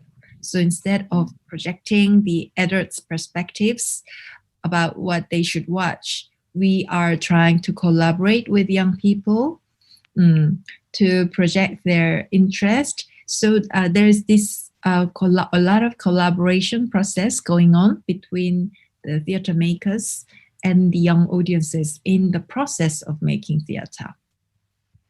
And also, in terms of research, I explore what are the different approaches to make as a way of creating theater for young audiences, particularly in terms of the interaction between the artists and the children and teenagers. And also in Korea, because we have a lot of translated plays for young audiences from the UK, US, Australia, etc. When we stage these plays for Korean young audiences, we need to consider the cultural aspects of the environment that young people inhabit. So that there's the idea of translation issues or transculturation issues. So I explore these aspects as well in my research. And you asked me about the ETN and ASIA, an Asian Shakespeare Intercultural Archive. I lived in Singapore and worked there for 3.5 years. And I met my colleagues working on this archive through my time being there. So I joined this project around 10 years ago, and I'm still continuing to work on this. And actually, I'm very excited about developing a Theatre for Young Audiences edition within that archive. Yeah.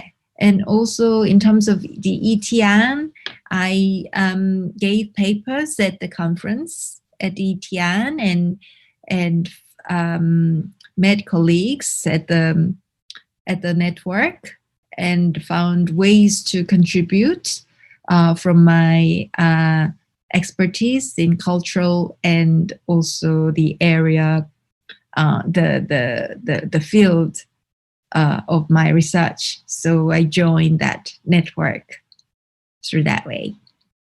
Okay, thank you very much, Dr. Young, for the answer. Okay, so now we will invite Pak Eddy to answer the questions. I'm sorry, Pak Eddy, maybe in 2 minutes, is it possible? Okay. Yes.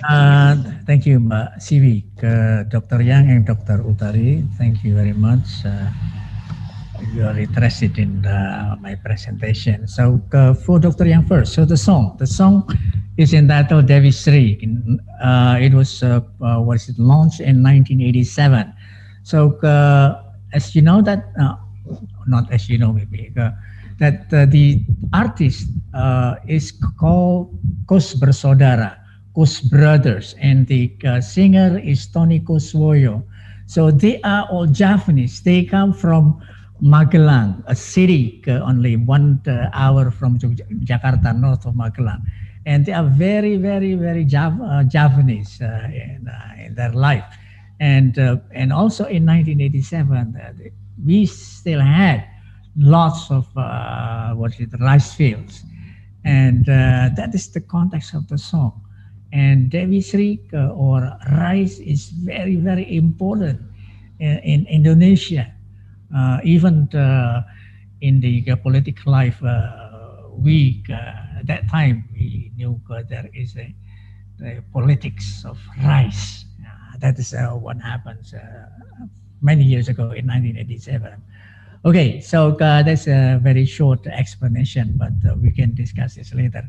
And for Dr. Utari, okay, I understand that my time is very, very limited here in this seminar.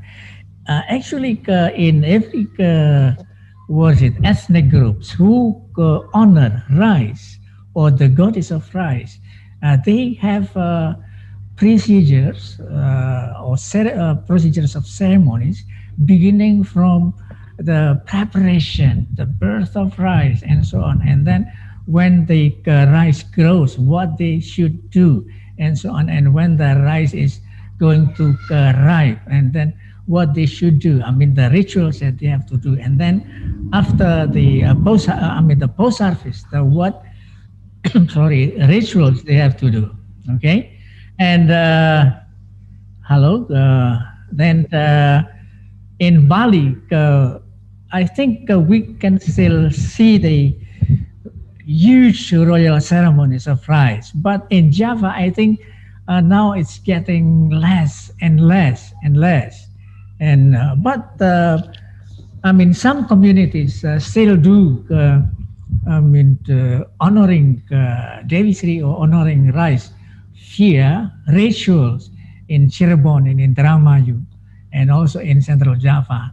In some villages near my house, they still have very simple rituals. So that's what I can say, Ibu Dr. Utari. Terima kasih. Thank you. Thank you very much, Pak Eddy, for the answers. Okay, so maybe for Dr. Yang and Dr. Utari, if you are interested to know more about the stories of Dewi Sri, please watch the Wayang performance tomorrow. Okay, thank you very much, ladies and gentlemen. Thank you very much for the presenters today. So that is the end of our first session of this seminar today, and we will proceed to the next session, and I will return the time to our Master of Ceremony. Thank you.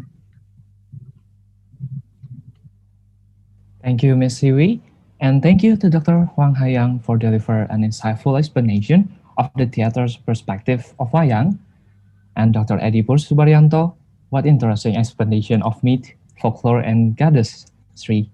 Also, beautiful song of goddess Sri.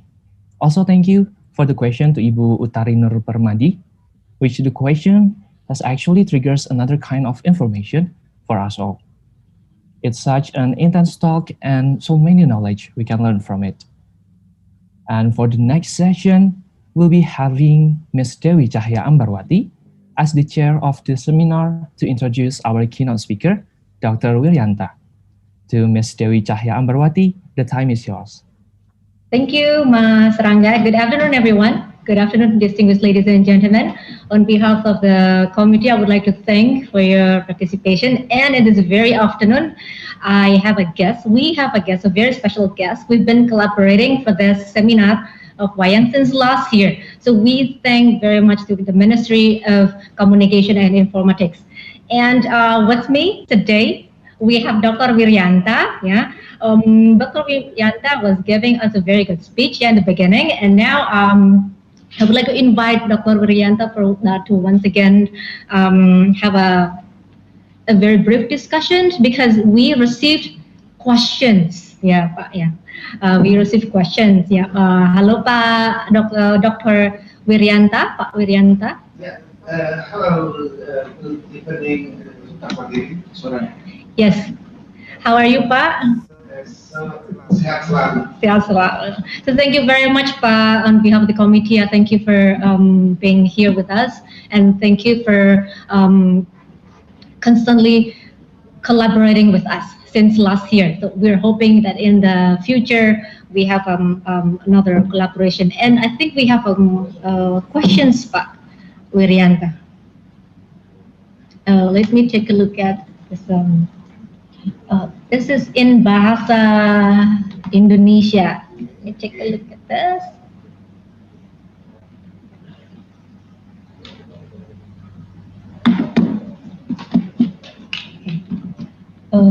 Program-program kebudayaan apa saja yang sudah atau akan dicanangkan, Pak? Okay, Dr. Dewi, thank you so much. I would like to answer your question dari bahasa Indonesia. So, tadi disampaikan pada saya program-program kebudayaan apa yang tentu pernah dijalankan oleh Kementerian Komunikasi dan Informatika. Sebagai contoh, ya, sebagai contoh. Dalam rangka untuk satu pertama bahwasanya Kementerian Komunikasi dan Informatika itu dalam beberapa program itu menggandeng kesenian-kesenian tradisional dalam rangka untuk mendiseminasi informasi kepada publik. Sebagai contoh, untuk tahun ini ya, kebetulan di Indonesia 270 kabupaten kota dan provinsi menyelenggarakan pemilihan kepala daerah serentak pada tanggal 9 Desember tahun 2020. That's why Kementerian Komunikasi dan Informatika bersama-sama dengan perkumpulan kesenian dalam hal ini menggandeng para dalang terutama yang ada di Jawa ya, di Jawa yang tentu saja dalam pertunjukannya itu menggunakan bahasa Jawa untuk memberikan pemahaman kepada masyarakat tentang pentingnya bagaimana menggunakan hak konstitusionalnya. Ini kami menggandeng itu, dan biasanya pesan-pesan pemerintah atau pesan-pesan pembangunan atau pesan-pesan negara itu dicangkokkan ke dalam misalnya kalau di dalam wayang pertunjukan wayang kulit atau wayang purwa itu di lindukan atau juga di segmen tanda petik put in the quotes goro-goro. That's why di segmen ini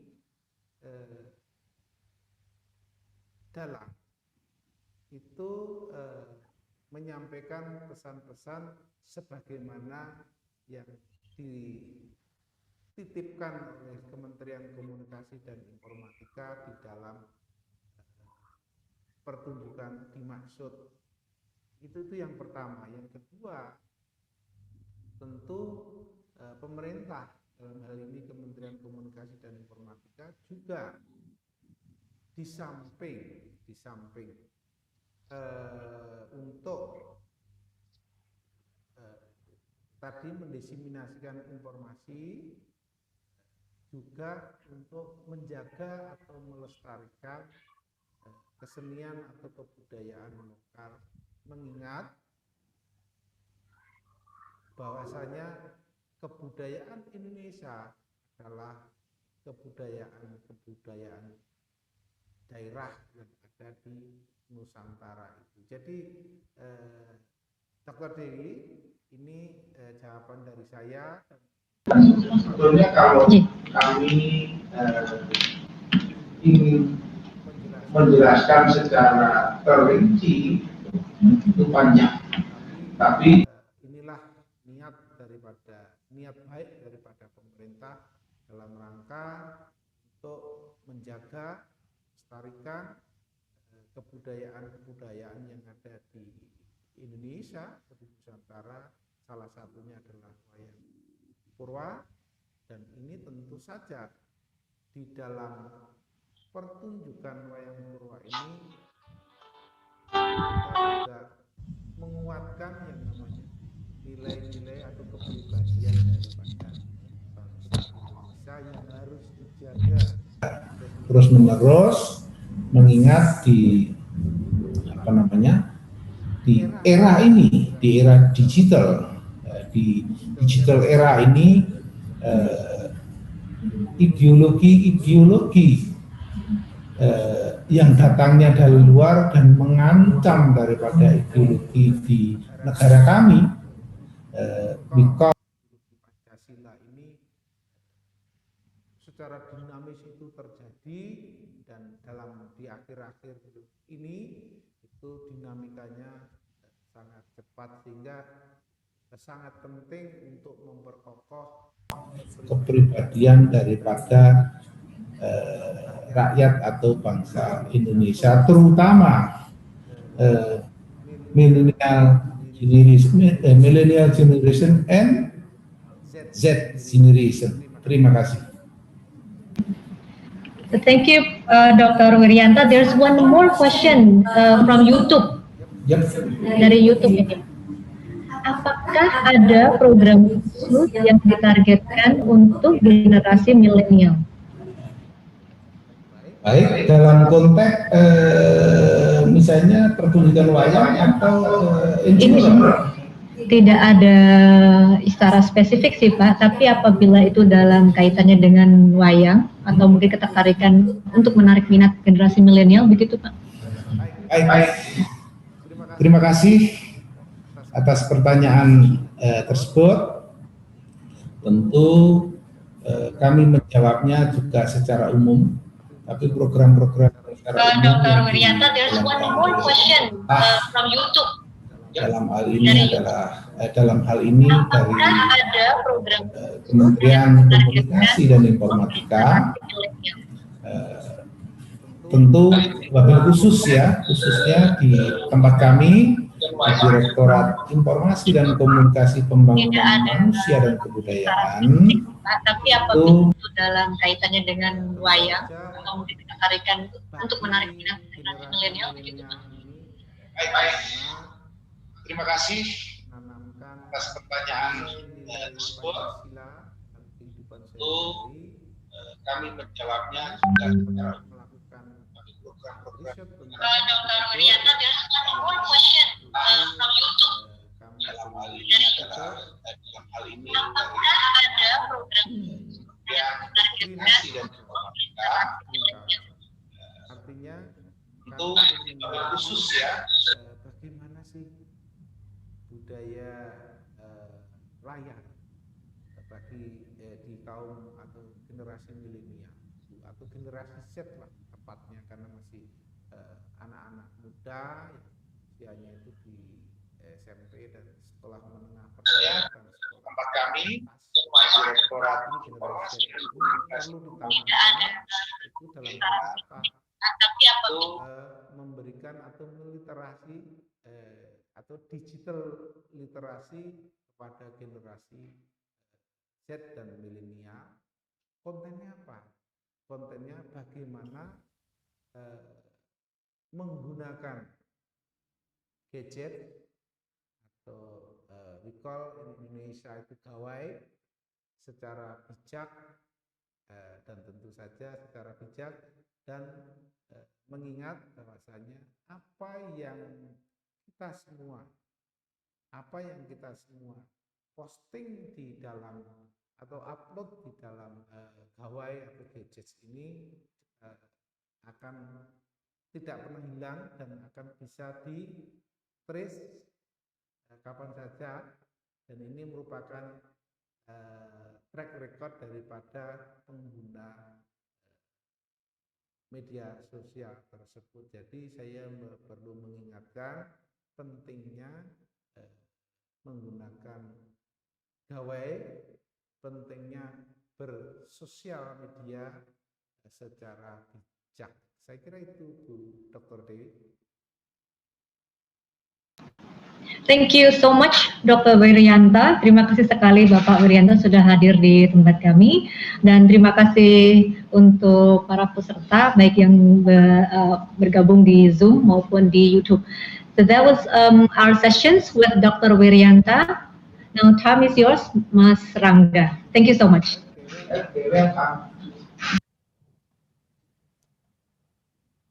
Thank you, Ms. Dewi Cahya Ambarwati.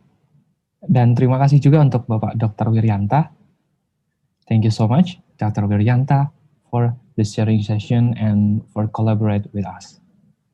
So, step to the next agenda. We will be having the second session of the seminar that will be led by our moderator, and we will be having the third presentation and the fourth presentation, followed by Q&A session. To Miss Agnesiwi, the time is yours. Thank you very much, Mas Rangga. Yes, ladies and gentlemen, now we are in the next session of our agenda today, and the next agenda for today will be the fourth talks Okay, and the next talk will be delivered by Bapak Dr. Arif Rokhman. Yes, and let me read his CV first. So, Dr.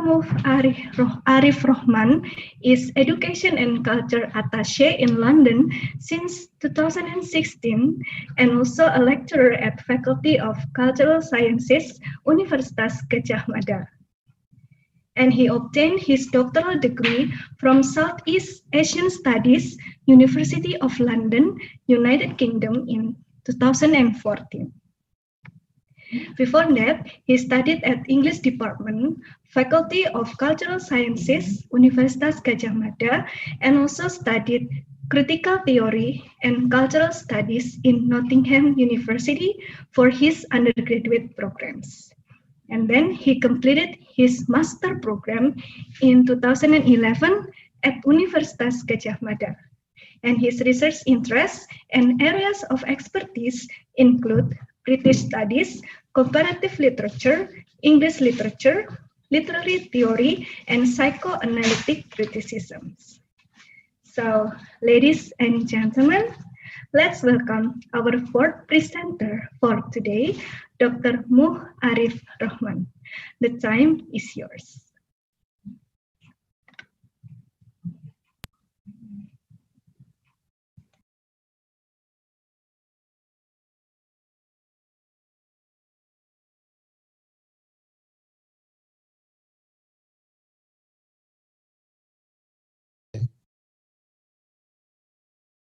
Halo, Pak. Yeah, sorry.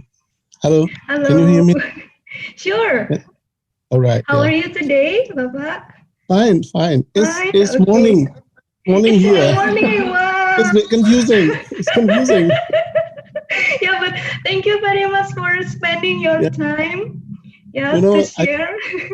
I struggle to wake up early in the morning. Well, it's still, like cold like this. It's cold, yeah. What time is it anyway, Bapak? Yeah, it's just woke up and have my breakfast and then go straight to the presentations.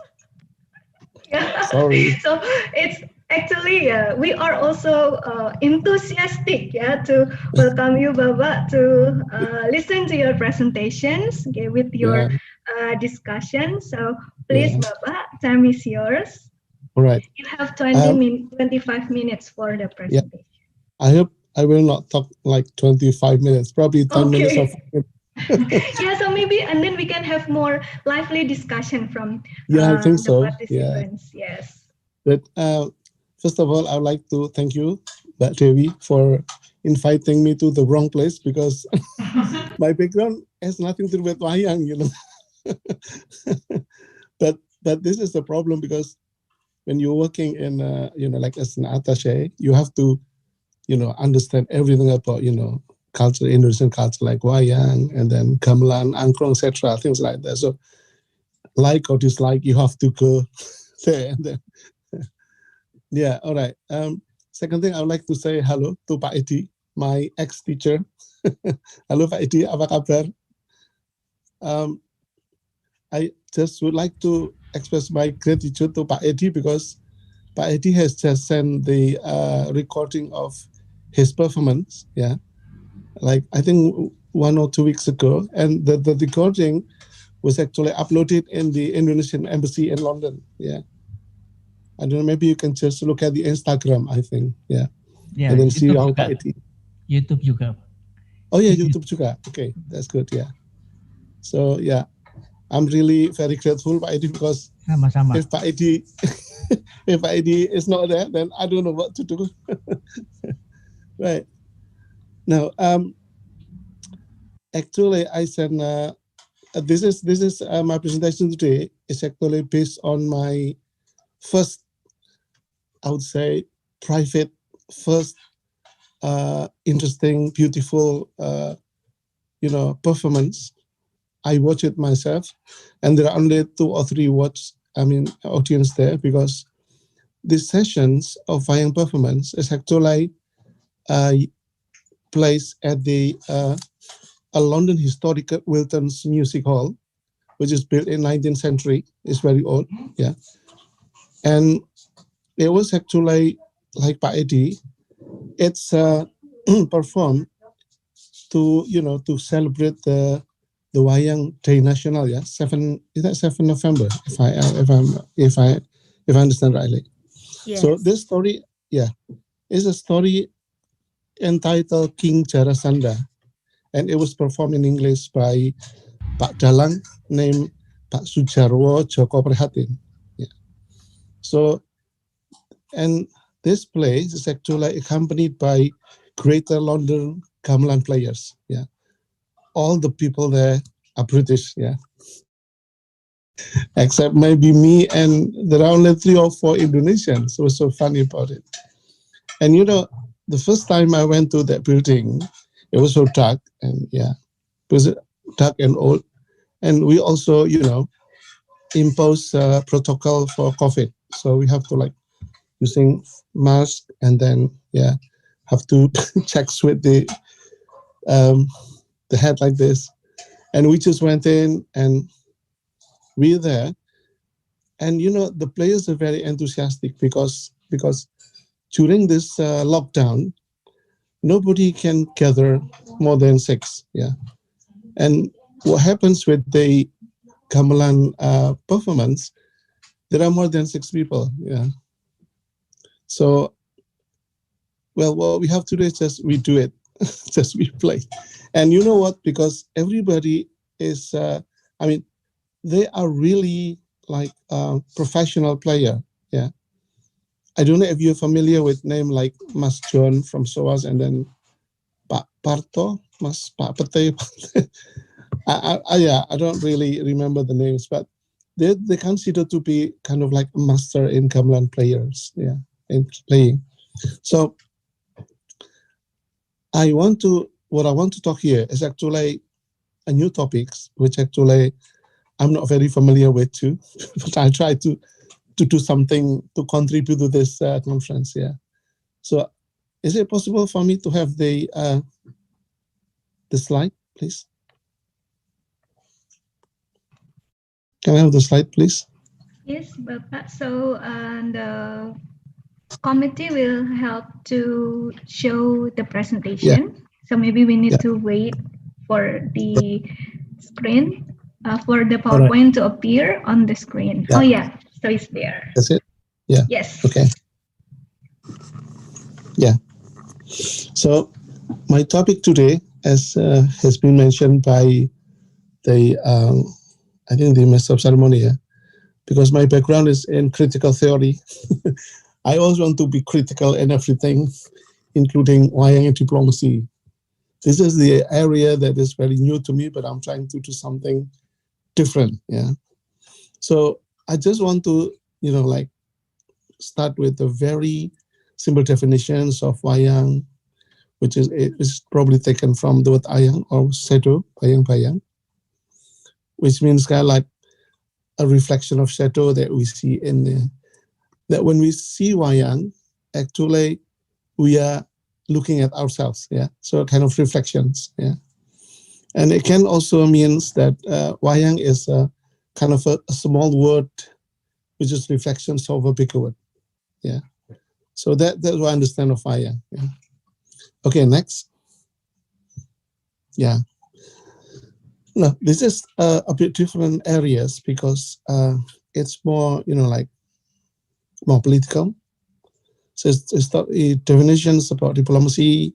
Usually, it includes acts like representing, protecting, negotiating, reporting, and promoting. Those kind of duties are usually implemented by diplomats.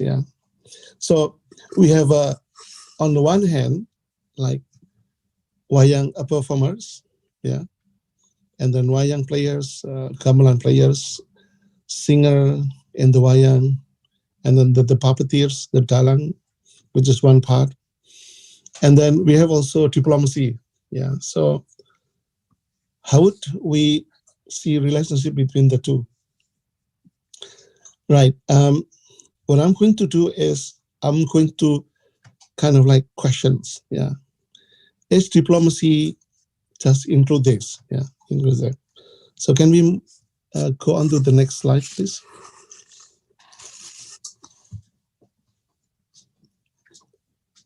Next, please. Yes, yeah. So my question is, what is interesting about claiming and performing in wayang diplomacy in UK? This is based on my experience, yeah. So when we perform wayang episode, we usually think that we are promoting Indonesian culture. Well, we actually promoting Japanese culture, which is part of Indonesian culture. So this is like, you know, like a part for the whole, for all, yeah, like part for all, yeah. So we just do something smaller, but actually we're representing bigger nations, yeah, which probably is discussed by like nation in imagine society, that, yeah. So we are doing this about the culture, Japanese culture, but we actually imagine, yeah, we actually imagine that we actually representing Indonesians. Okay, next please. Yeah. This is my encounter with wayang performance. As I told you when I was watching it in Wilton's Music Hall, which is built in 19th century. So what I found interesting is that when I was watching a wayang performance recently, all the players were British people, including the sinden, the singers, yeah. Only the dalang was Indonesian dalang who spoke English when he was performing the wayang. So, you know, the players English, singers English, and the dalang also is Indonesian, but he spoke English, yeah. I think this is what Eddy usually did overseas. So I began to think about diplomacy. Right, this is my thought. If art is considered part of soft diplomacy, which is called culture diplomacy, who is actually promoting when the performance is going on? Because diplomat has to promote something, yeah. But in wayangs, the British people, yeah, the British player, the British singers, yeah, and English is actually used to promote, yeah, this kind of performance. So I would say that it is the British people who actually promote the culture. So, you know, this is a bit funny because when I saw the wayang, I was about to say, like, I was about to speak Japanese because automatically, because, you know, I was born Japanese, so I want to say Japanese, but I realized that this is not Java, this is England. So there's like, you know, like a bit confusion between Java in my mind and Java outside myself. But this is also geographical oceans in England, yeah? With the British people playing the Gamelan orchestra and the British people singing the Japanese songs. So there's like, you know, confusion in my mind. So, but then I realized that this is English. I have to speak English because otherwise, not many people understand. Yeah, if I speak Japanese, for example. All right, next slide, please. Yeah. So what's happening is actually I was watching passively, yeah, and the British people play a very important part in it. Yeah. Yeah. So this is the process. The process that went on at the time. But then, as a diplomat, for instance, I can claim that I promoted the culture of Indonesia if I reported the wayang in the government Indonesian media in the UK. So there is like, you know, like, this is like the doing, yeah, like performing, and there's like a claiming, yeah. So it is interesting that the act of claiming is part of diplomacy. So diplomacy is not promoting, actually claiming. It is not only, but this is not only claiming, but this is claiming in relations to belonging, yeah. Because this culture is considered to belong to my country, and I was part of my country, so I can claim, yeah, that I did something in relation to the wayang. I promote it outside. But actually, yeah, who are doing the performing is not me. Yeah. Even, you know, I don't have my background in Wayang, and I should confess that I don't know much about Wayang, and I don't play Gamelan too. Yeah, that's why it is the same. So there are actually like claiming and performing. Yeah, and if a diplomat is supposed to, you know, like promoting, in which position is he supposed to be? Is he in promoting or claiming, performing or claiming? Yeah. So I would end my presentations in the next slide, please. Yeah, please in the next slide. Next slide. So if we talk about claiming, there are two claims that we can make actually. Yeah. One is the stated formal claim on the diplomat's part. This claim is formal and take the form of official statement. So I can say there has been a Wayang performance, and this is done in relation to the day of Wayang, Hari Wayang National Day of Wayang. This is 7th November. And interestingly, the reporter is not in any way involved practically in the performance. So I just like, yeah, just see and then say, yeah. But this is part of the diplomat. And then second thing is, yes, next slide. So the second thing is interesting because this is non-stated informal claim. This is simply stated by the player, as they are those who play gamelans for Wayang. They are those who promote Wayang actually in real life, yeah. And they are also diplomats then. So I would, my final claim is that diplomats, Indonesian diplomats, is not those who only claim actually, yeah. But they are those who also perform, yeah. Yeah, so saying and performing, I think, two parts of the duties of diplomats.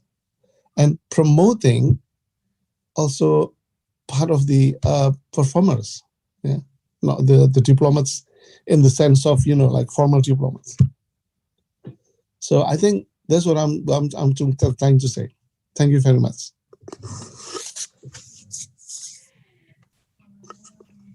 Thank you very much, Pak Arif, for the interesting discussion, yeah, and about Wayang and diplomacy. And that is our third topic for today. Yeah? So actually, it's also a part of our responsibility, yeah, to manage and also to maintain and manage the diplomacy, get through every part of culture. Well, actually, last week, we held international wayang performance, Pak. So involving 3 puppeteers, 3 screens, and streamed from 3 countries like Indonesia, Japan, and Australia to celebrate the International Wayang Day. Yeah, okay, great.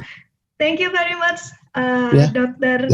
Arif Rokhman, for the presentation. And after the next session, we will have question and answer session. Okay. Thank you, Pak. Yeah, you're welcome. Yeah, so ladies and gentlemen, so our 4th panel discussion for today, yeah, is about Java in Jerusalem, finding a space for Indonesia at an Israeli university, which will be delivered by Dr. Ronit Ritchie from Hebrew University of Jerusalem.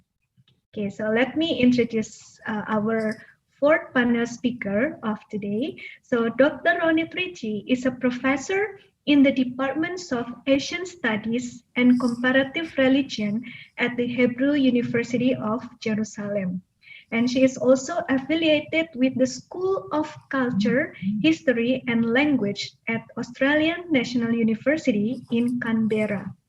And her research interests include Javanese and Malay manuscript cultures, translation studies, and Islamic literatures of South and Southeast Asia. She teaches courses on Indonesian history and culture, on translation, and travel literature. Her latest book, Banishment and Belonging, Exile and Diaspora in Sarandip, Lanka, and Ceylon, published in 2019, is about the history and literature of people from Indonesian archipelago, in particular Java, who were exiled to Ceylon in the 18th century under the VOC and whose descendants are now known as the Sri Lanka Malays. Wow, it's very interesting. So I will invite the fourth panel presenter of our discussion today, Dr. Ronit Ritchie. So Dr. Ritchie, the floor is yours.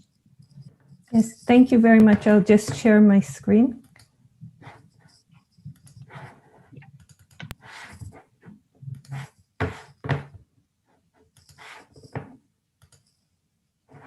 Okay, can you see?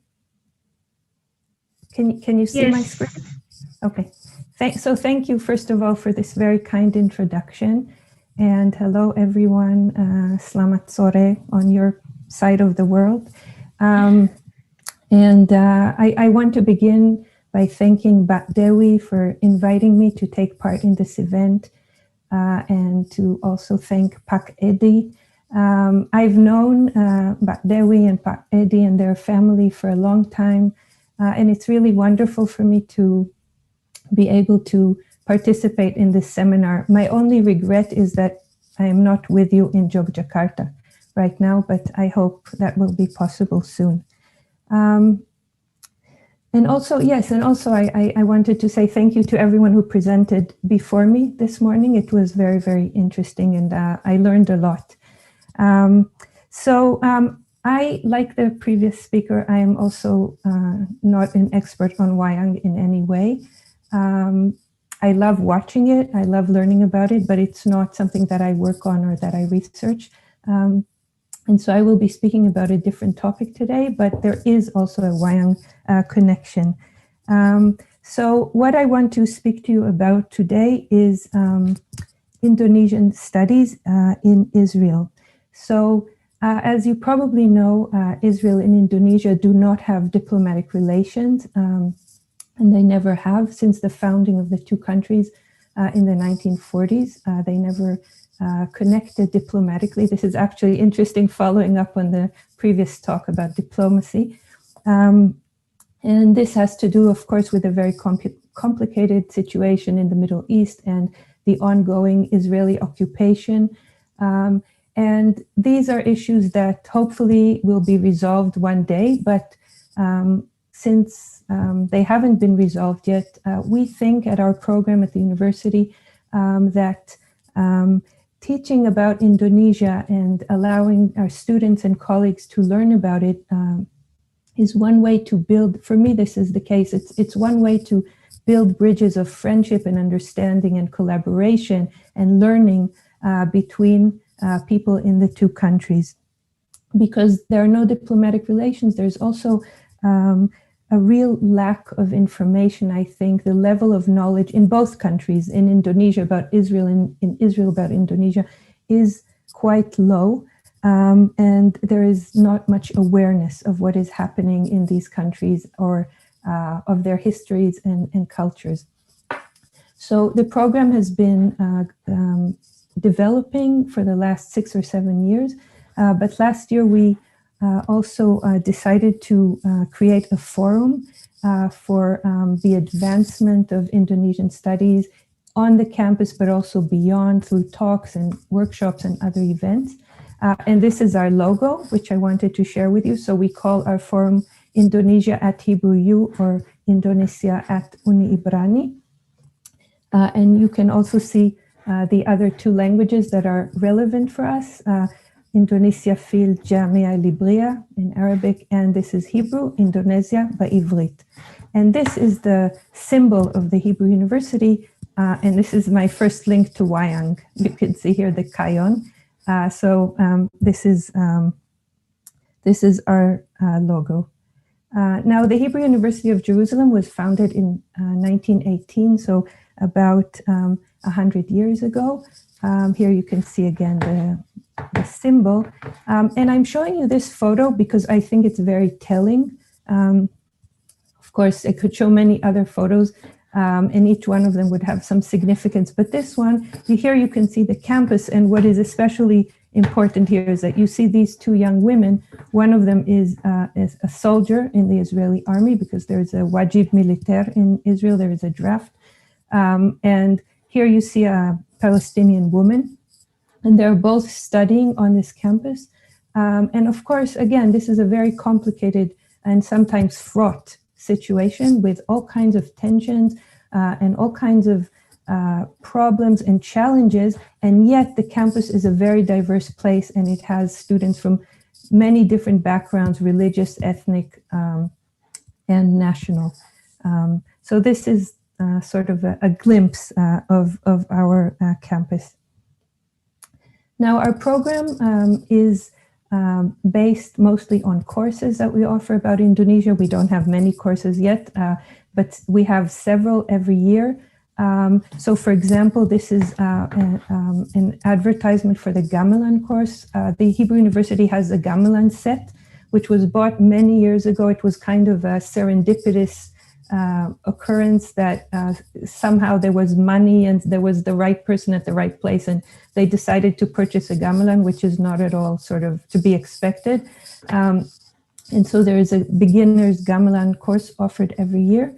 And this is another example of our activities, which are talks, lectures, and this was a talk by Dr. Miriam Looking. Some of you may have met her in Jogja. She is a postdoctoral fellow, and she spoke about a very interesting phenomenon of Indonesian pilgrimages to Israel and Palestine. So even though there are no diplomatic relations, as I just mentioned, there are approximately 40,000 Indonesians, both who come to Israel every year, Israel and Palestine, and they're almost entirely come as members of pilgrimage groups, either Muslim or Christian.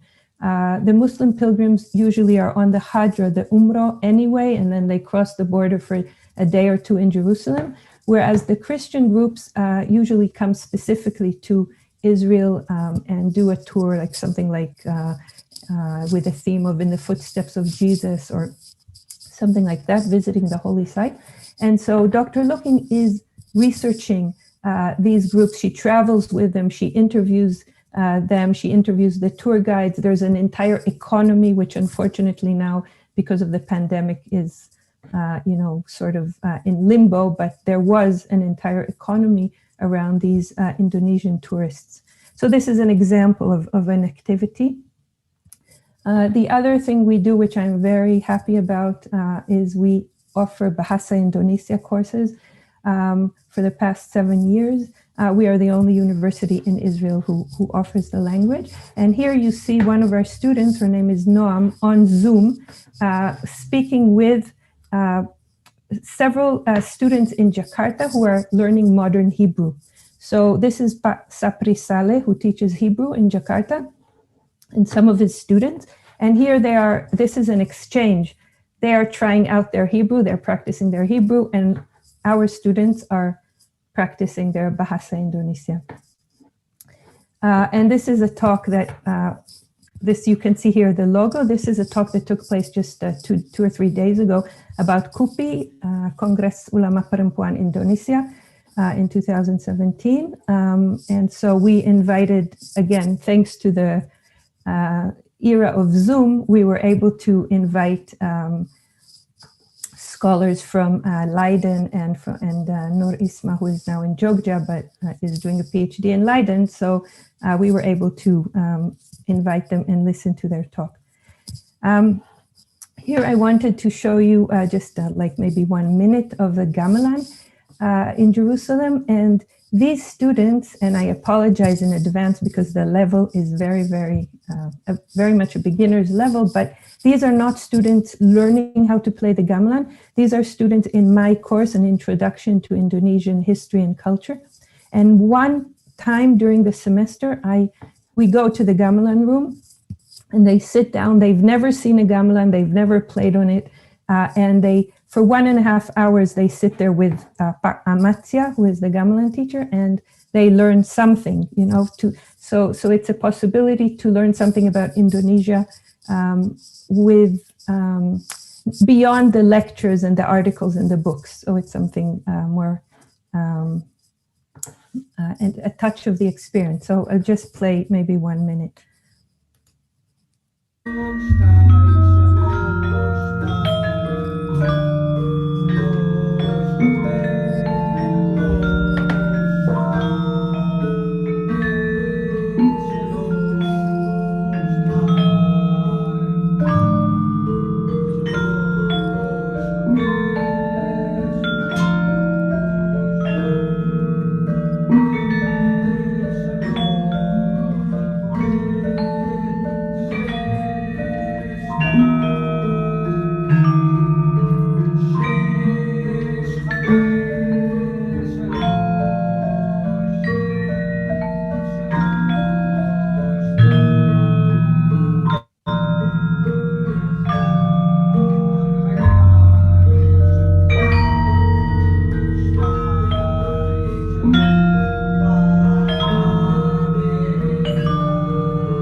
Okay, so you get the idea, and they usually really enjoy it and have a lot of fun trying it out.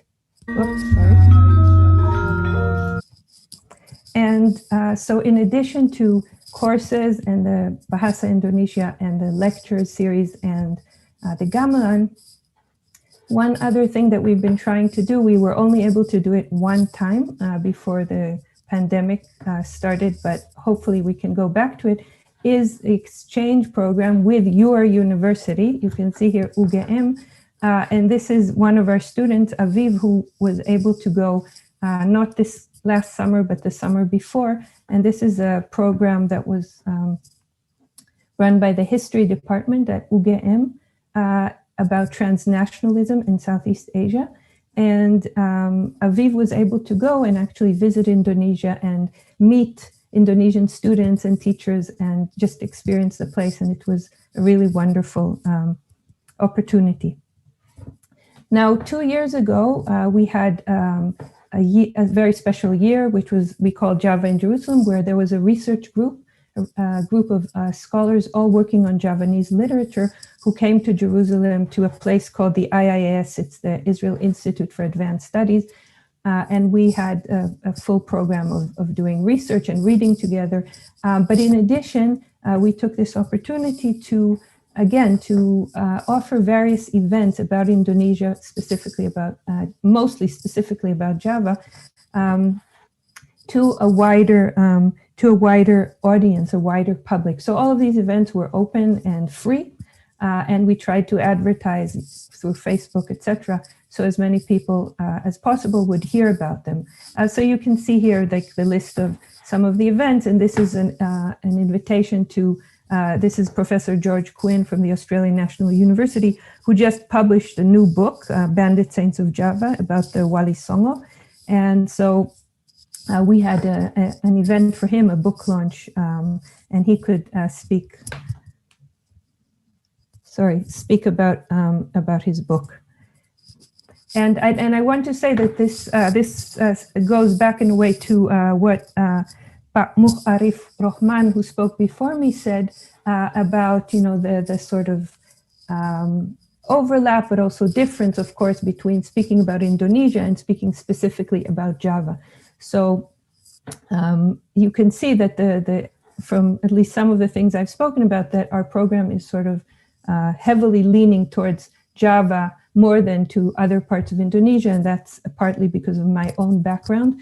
But we do try to diversify. For example, we have a scholar working on Balai with us this year. But this particular program is very Java-centric.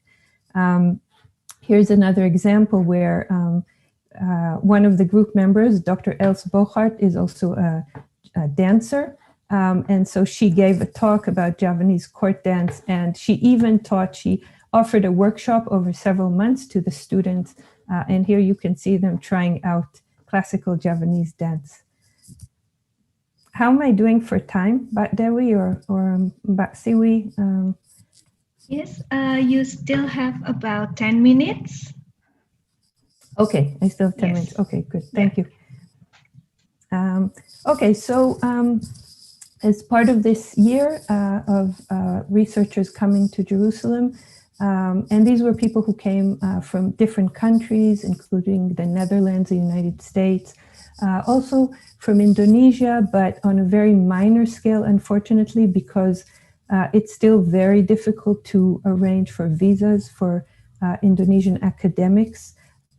It's hard. It's a little bit hard to explain. I can't explain it. Why 40,000 tourists can come every year, and the travel agents seem to be able to arrange these group visas very easily or relatively easily. But the exchange for academics, inviting academics to conferences or to a research group like this is very, very challenging. So as much as I tried, I was not very successful in bringing Indonesian members into the group.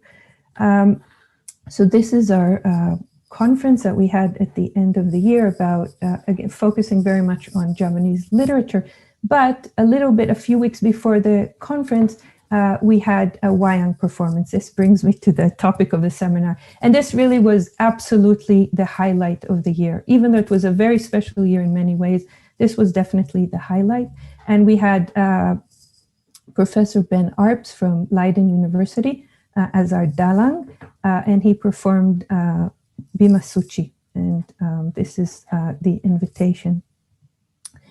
I wanted to say just a word or two about what it's like to have a Wayang performance in a place where first people don't know anything about Wayang, anything at all, but also where just in terms of the sort of physical elements of creating a space for Wayang, creating all the equipment that is needed. It was quite challenging. We started from scratch, and first we had to find a carpenter who was willing to build, the frame and who understood, what we were talking about. That took a while. We had to find the right fabric for the screen. These are all things that in Indonesia and Java, at least, are sort of very much taken for granted, and they're simple and well known, but not here. We didn't have puppets. We didn't have a full set of puppets. We had, I have one puppet. Amatia has two puppets, but we didn't have a set. So we had to ship these, especially from the Netherlands, from the collection of one of Ben's colleagues there. We tried to get banana trunks, but that turned out to be extremely expensive to bring them from some village in the north of Israel to Jerusalem. So we got these sort of foam banana trunks, fake banana trunks, and we glued it all together. The box was built especially, and then I happened to be in Jogja more or less around that time for a brief visit. So Ben asked me to bring a Dewa Ritchie puppet, and also I forgot what this is called, the metal piece on which the dalang sort of bangs with a little chimpolo. So I was tasked with finding these small pieces of equipment, and as usual was helped greatly by Eddy, who told me where to go and look for them. So here you see this all sort of in the making on the way to the big day. Here we are, the members of the Gamelan. The Gamelan had to be moved from one campus to another, so taking it apart and putting it back together in preparation. And here finally is a photo from the performance itself. And what was really wonderful about it, for me more than anything else, is that many, many children came. So we advertised it. We didn't know at all how many people would show up. And in the end, approximately 200 people came, which for us was, a very large audience, very large. And people came with their children. We encouraged them to do so, but again, we didn't know if they would or wouldn't. And lots of kids came and sat on the mats and walked around and fell asleep, and so that gave it a flavor of a real performance. So I would like, if I still have maybe a few minutes, Batsiwe, I would Yes. like to show. I would like to show you just a few minutes of Sure. this performance. You still have 5 minutes, Dr. Ritchie, so please. Okay. So I will show you a few minutes. It's it wasn't an all-night performance. It was approximately 1.5 or 2 hours, I think. And what I'm showing you here is just a few minutes where the Dalang Ben is speaking. And again, this also relates to the previous presentation. Yes, that what does it mean when here it's not only everyone, the Pasindan and the Gamelan musicians are not Indonesian, even the Dalang is not Indonesian. What does it mean to sort of mediate Indonesia or Java for a non-Indonesian audience by people who are themselves not from Indonesia, but who study Indonesia and love its culture. And here you can see how Pak Ben, the Dalang, is doing something I think very common in Wayang. He's sort of teasing me because as the sort of the organizer, and also speaking a little bit to local culture, which the Dalang usually sort of interweaves into his performance, something about local politics or a recent scandal, etc. So he's doing a little bit of that here. Danced it, and I think I have to move all around with hands and feet. No, I would like something else. I would like something in Slendro, please. Slendro. We can sing Pangkur if you want. Pangkur. No. Pangkur is not really suitable for me coming on screen. Look at me. No, I cannot do Pangkur. For Pangkur, you have to be a beautiful female dancer, like who else? Like who else who's sitting in the gamelan here, or her two pupils. Okay. However, she's smiling. Maybe we can play Boyo Mesem. Boyo Mesem, yes!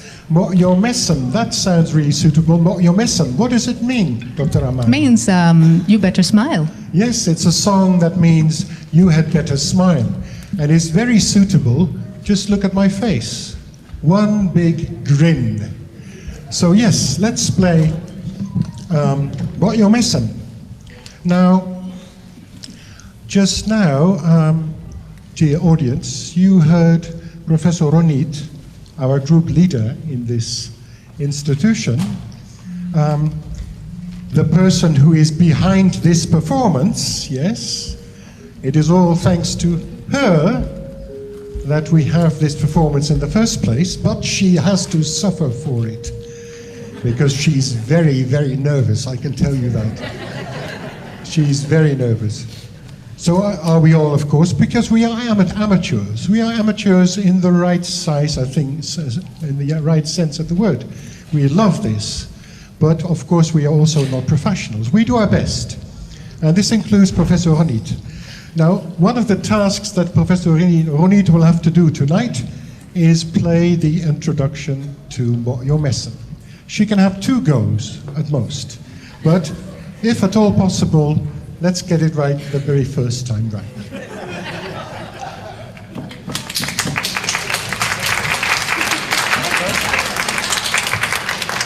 So, Professor Ronit, could you please play the introduction to Boyo Mesem?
ladies and gentlemen, what we just heard was the famous piece, Your Messam, You'd Better Smile, composed by a Javanese composer who died many years ago in 1985, but he was a great renewer of gamelan music. He composed hundreds and hundreds of songs, many very, very popular even today, including Your Messam.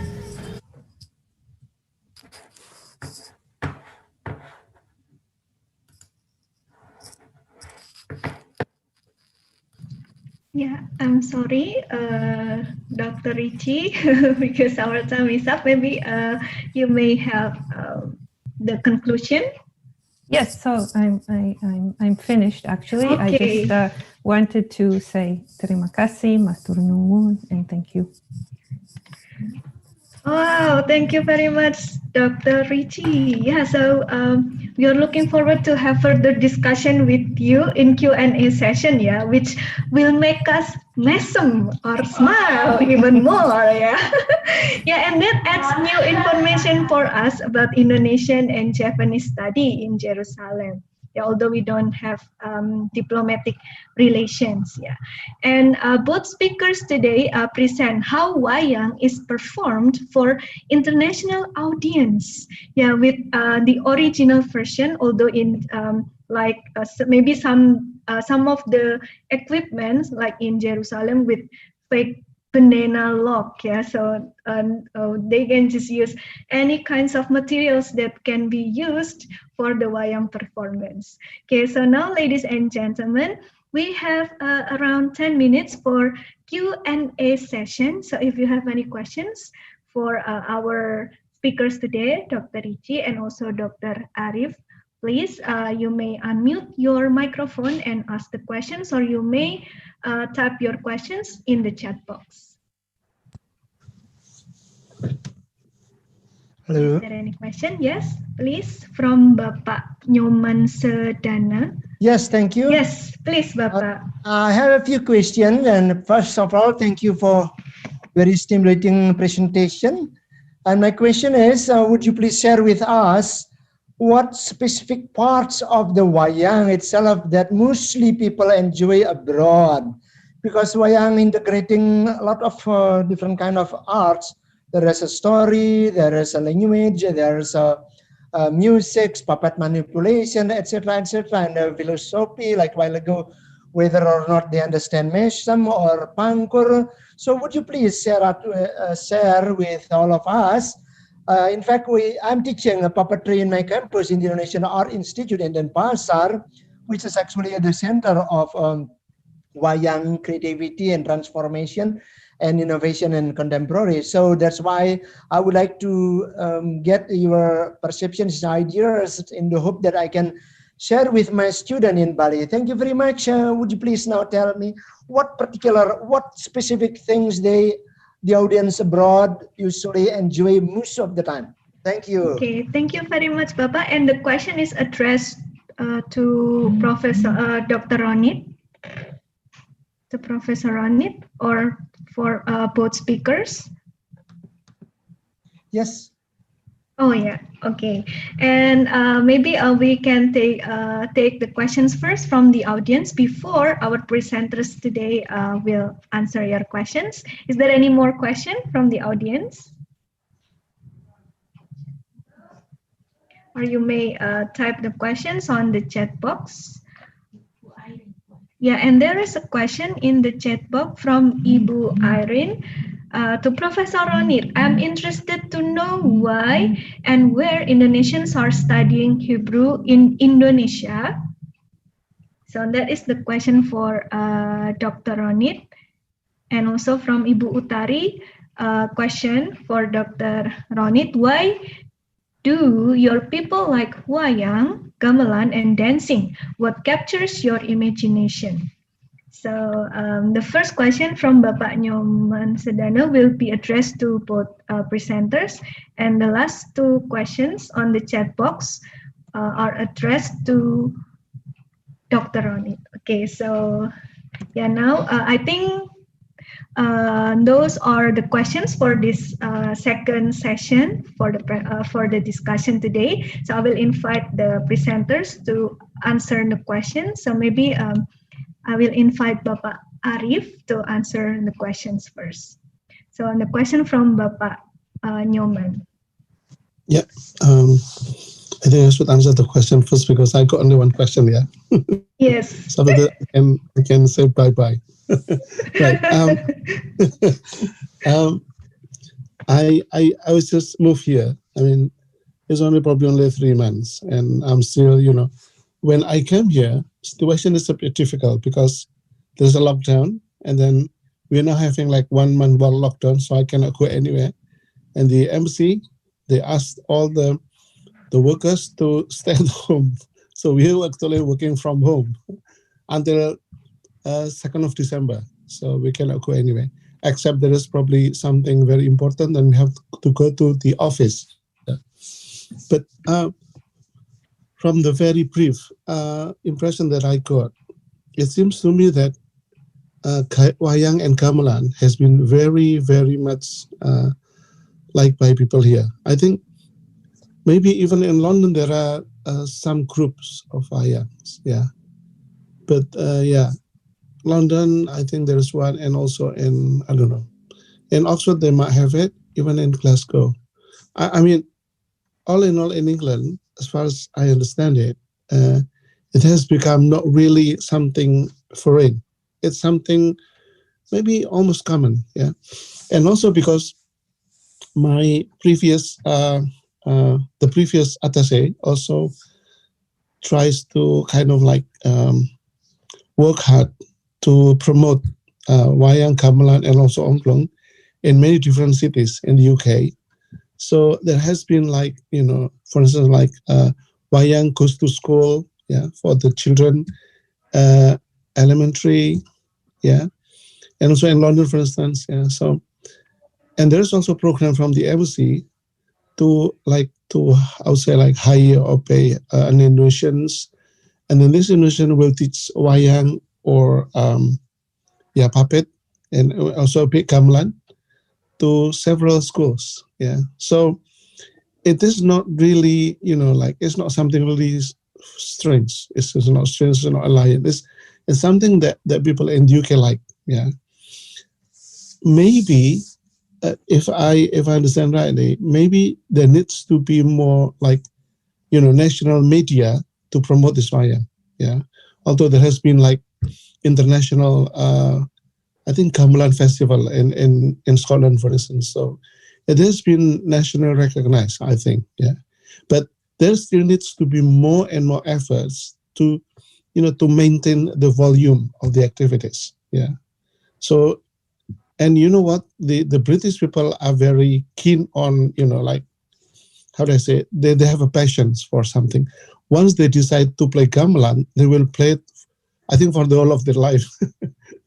So the problem is when it comes to lockdown, yeah, they cannot play Gamelan because no one can, sit like the rule of 6, yeah. You cannot gather more than 6.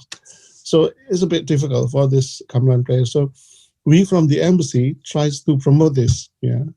And I think my predecessors has already attempted to invite, yeah, for instance, like Gamelan teachers or Wayang teachers from Indonesia to stay here for months, like 3 months or 4 months. And the embassy supported this program.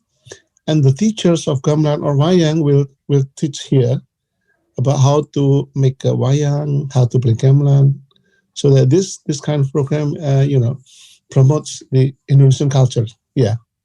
So that's what I understand so far.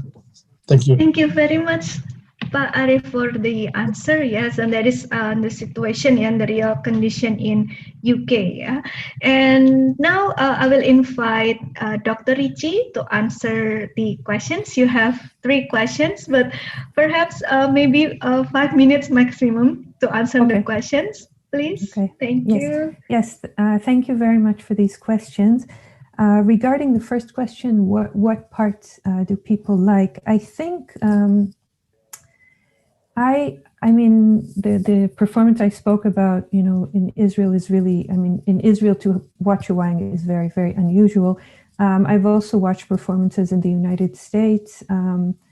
And I think my feeling is that what people, if I can generalize, yes, overseas like, and especially if they're not going to Wayang on a regular basis, maybe they have, you know, 1 or 2 opportunities, it's something new. I think what really speaks to people is the holistic experience. That is, they're not necessarily familiar with the stories like people in Java are. The music may be very new to them. The puppets are new, the colors, you know, but it's something about how all of this comes together, I think, in one performance that makes it very special. And you hear people always say, you know, it was magical, it was beautiful. I mean, it's an experience of the senses. And when we had the performance here, one of the things I really wanted to try and reproduce is this feeling that when you come to a Wayang in Indonesia, you are not like in a concert hall. You're not sitting in your seat and, you know, you're not supposed to move and you're not supposed to cough and you have to be quiet, but rather it's a living thing. So kids walk around and people chat and they smoke and they go and get a snack and then they come back and they don't have to follow this story, you know, word for word. So we also, you saw, we had it in this open space and we had tea and snacks and we told people in advance, you don't have to sit in one place for the whole evening. And so I think all of those things together create this thing that's hard to put your finger on that really speaks to people, even if they don't know about Java, even if they don't really understand the story in all of its details, but there is something that touches them. So, and the second question, why and where is Hebrew taught in Indonesia? Well, I can't explain exactly why, but I think maybe it's kind of like I think of it as a kind of a mirror image of what we are doing here, you know, curiosity about and wanting to learn about a place that's far away, that's very fascinating, that's very complex, but that is in some ways out of reach at the moment. I think for the Hebrew in Indonesia, there are probably also some religious reasons. It could be for people who want to have access to the Kitab Torah or to the other scriptures, you know, written in Hebrew. And the person who is doing all of this, who founded this place and who has many students by now, his name is Sapri Saleh. And I'm sorry, but I forgot the name of the center where he teaches, but it's something like the Indonesian Center for Religion and Peace. Is there something like that in Jakarta? I think it's like a Jaringan Islam Liberal kind of center. And that's where he offers classes on a weekly basis. And he has his students come from many backgrounds, different ages, different reasons. And he's also even published the Indonesian Hebrew Dictionary, the first Indonesian Hebrew Dictionary.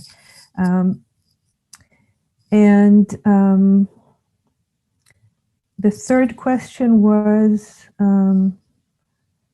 I think, why do, for example, the students here in Israel, why do they like the dance and the music and the Wayang? What attracts them to it? So again, I think I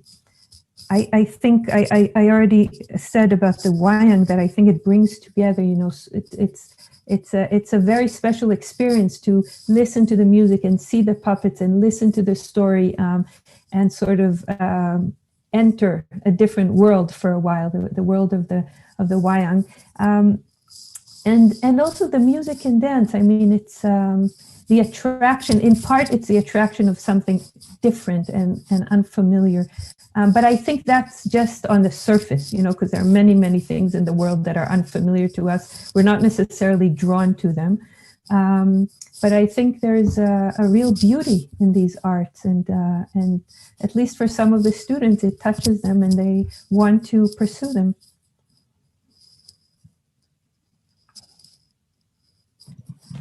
Okay, thank you very much, Dr. Ritchie, for the answers.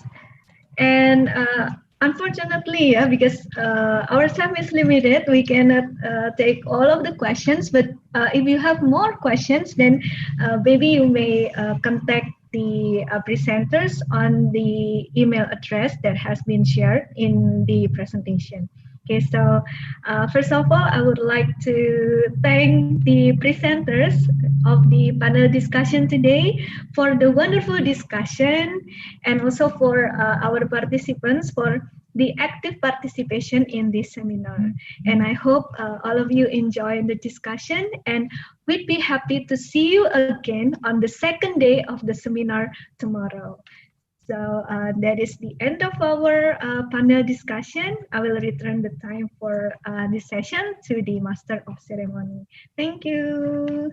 Thank you. Ms. Ronit, do you think the audience over there understand about underlying philosophy that carried out during the performance of Wayang, for example?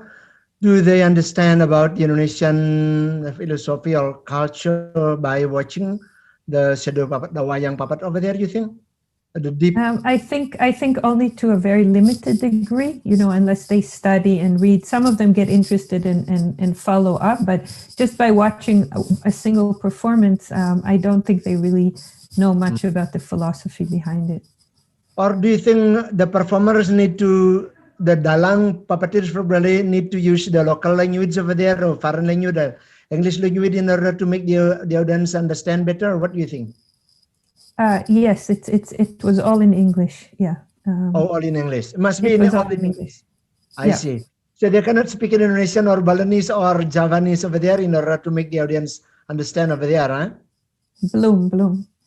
Oh, I see. Good. Not yet. So whoever perform abroad must be able to speak English. That's what you would like to tell us, right? I think so. I mean, unless you could have a translator, maybe simultaneous translation, like you have for this seminar, but you would have to have some kind of translation in most cases. I see. So in other words, the performers, the dalang must be able to communicate in English, you mean, in order to be accepted over there, right? I think so. Either communicate in English or have a translator. It seems okay, yes, sorry. The discussion is, wow, so lovely. The participants are very interested and they want to know more. Yeah, but it's okay. So it's okay, Pak Nyoman. Yeah, because I'm also excited to know about this discussion. It adds knowledge. Yeah. But maybe the other participants, you may answer or ask questions to the presenters. Pak Muhammad Arif, apakah sudah pernah mencoba, apa yang Bapak perlukan untuk bisa lebih mempromosikan budaya sebagai diplomasi budaya di Inggris dan Scotland? Dan yang kedua, pernahkah mencoba meminta Yang Mulia Ratu Inggris untuk berbicara dalam 1-2 kata bahasa Jawa untuk menunjukkan support pada perlunya melestarikan budaya. Alright, so maybe that is the last question, yeah. So, Pak Arif, you may answer the question in brief. Yeah. Thank you. All right. I think only probably 2-3 words, yeah. Two sentences. Number one, there has been many attempts and promotions from the Education and Culture Attaché, the previous ones, and now I'm just trying to maintain. And actually, what has been done is actually asking Indonesian teachers of Gamelan to stay here, yeah, and then we support that to stay here like 3 months, 4 months. So it's really up to the Attaché wants to choose who and who. It has been done, yeah. So there has been many groups and school children, as I told you. And number two, this is pretty tough, duty. I would like to ask the Queen Elizabeth to say a few words of Japanese or Indonesians. Yeah, but it is worth trying. Thank you very much, Bu Utari, for your suggestions. Okay, thank you very much for Bu Utari for Pak Nyoman as well for the questions, and it makes more lively discussion in our session today. But because our time is up, no worry for the other participants. You may ask the questions to the presenters outside the event. You may send messages on email that has been shared by the presenters. Okay, so thank you Pak Nyoman and also Bu Utari Wow, so I'm also excited to join the second seminar tomorrow because we still have the second seminar and with more topics to discuss, and I hope that we can have more lively discussions with our presenters tomorrow. Okay, so for our presenters today, thank you very much for your wonderful topics to share with us. And let me close this session today. And thank you very much. Now I will return the time to the Master of Ceremony. Thank you. Yes, okay, thank you, Ms. Yui. What a very intense session back there. And thank you for Dr. Muhammad Arif Rokhman. Also, thank you for Professor Ronit Ritchie from the Hebrew University of Jerusalem. And also thank you to Bapak Inyoman Sedana, Ibu Utari, and Ms. Irene for the question. And by the way, thank you to Mr. Giovanni as advisor of Balai Budaya Minomartani. Thank you very much to be able to attend to the seminar. And time flies so fast, and we were near to the end of the seminar.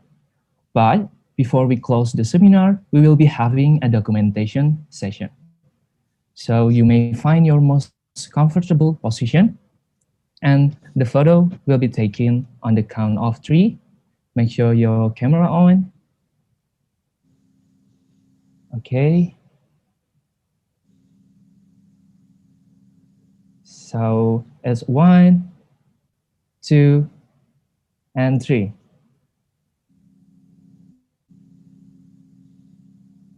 And now we close the conference.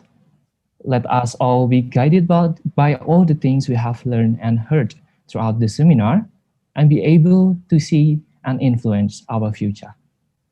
Thank you, and thank you very much to the distinguished speakers and all the participants to take part of the second international virtual seminar performance on Wayang, which also be the practical assignment of the collaborative class MICE Event Management Course and Indonesian Culture Promotion Course, Universitas Gadjah Mada. And before we part, don't forget we still have a second day of the seminar, which will be held tomorrow at 9 a.m. Also at 7 p.m. tomorrow, there will be an online Wayang performance by Ki Eddy Pursubaryanto as the puppeteer that will be present Betari Sri Boyong, and also Ki Anggara Sri Wisnu as the puppeteer and will be present Kancil and the Ogre. Streaming live from YouTube Balai Budaya Minomartani and also Sekolah Vokasi UGM. And I will also remind you on the chat box below, there will be a link to fill out as attendance. So the seminar has been officially closed till we meet again, and may all of you keep healthy and safe. Now you may leave the seminar. Wassalamualaikum warahmatullahi wabarakatuh. Salam sejahtera bagi kita semua. Shalom, Om Swastiastu, Namo Buddhaya, salam kebajikan. Thank you and see you tomorrow. Thank you. Bye. Thank you. Bye. Yeah. Thank you everyone. Thank you Bu Ronit. Thank you.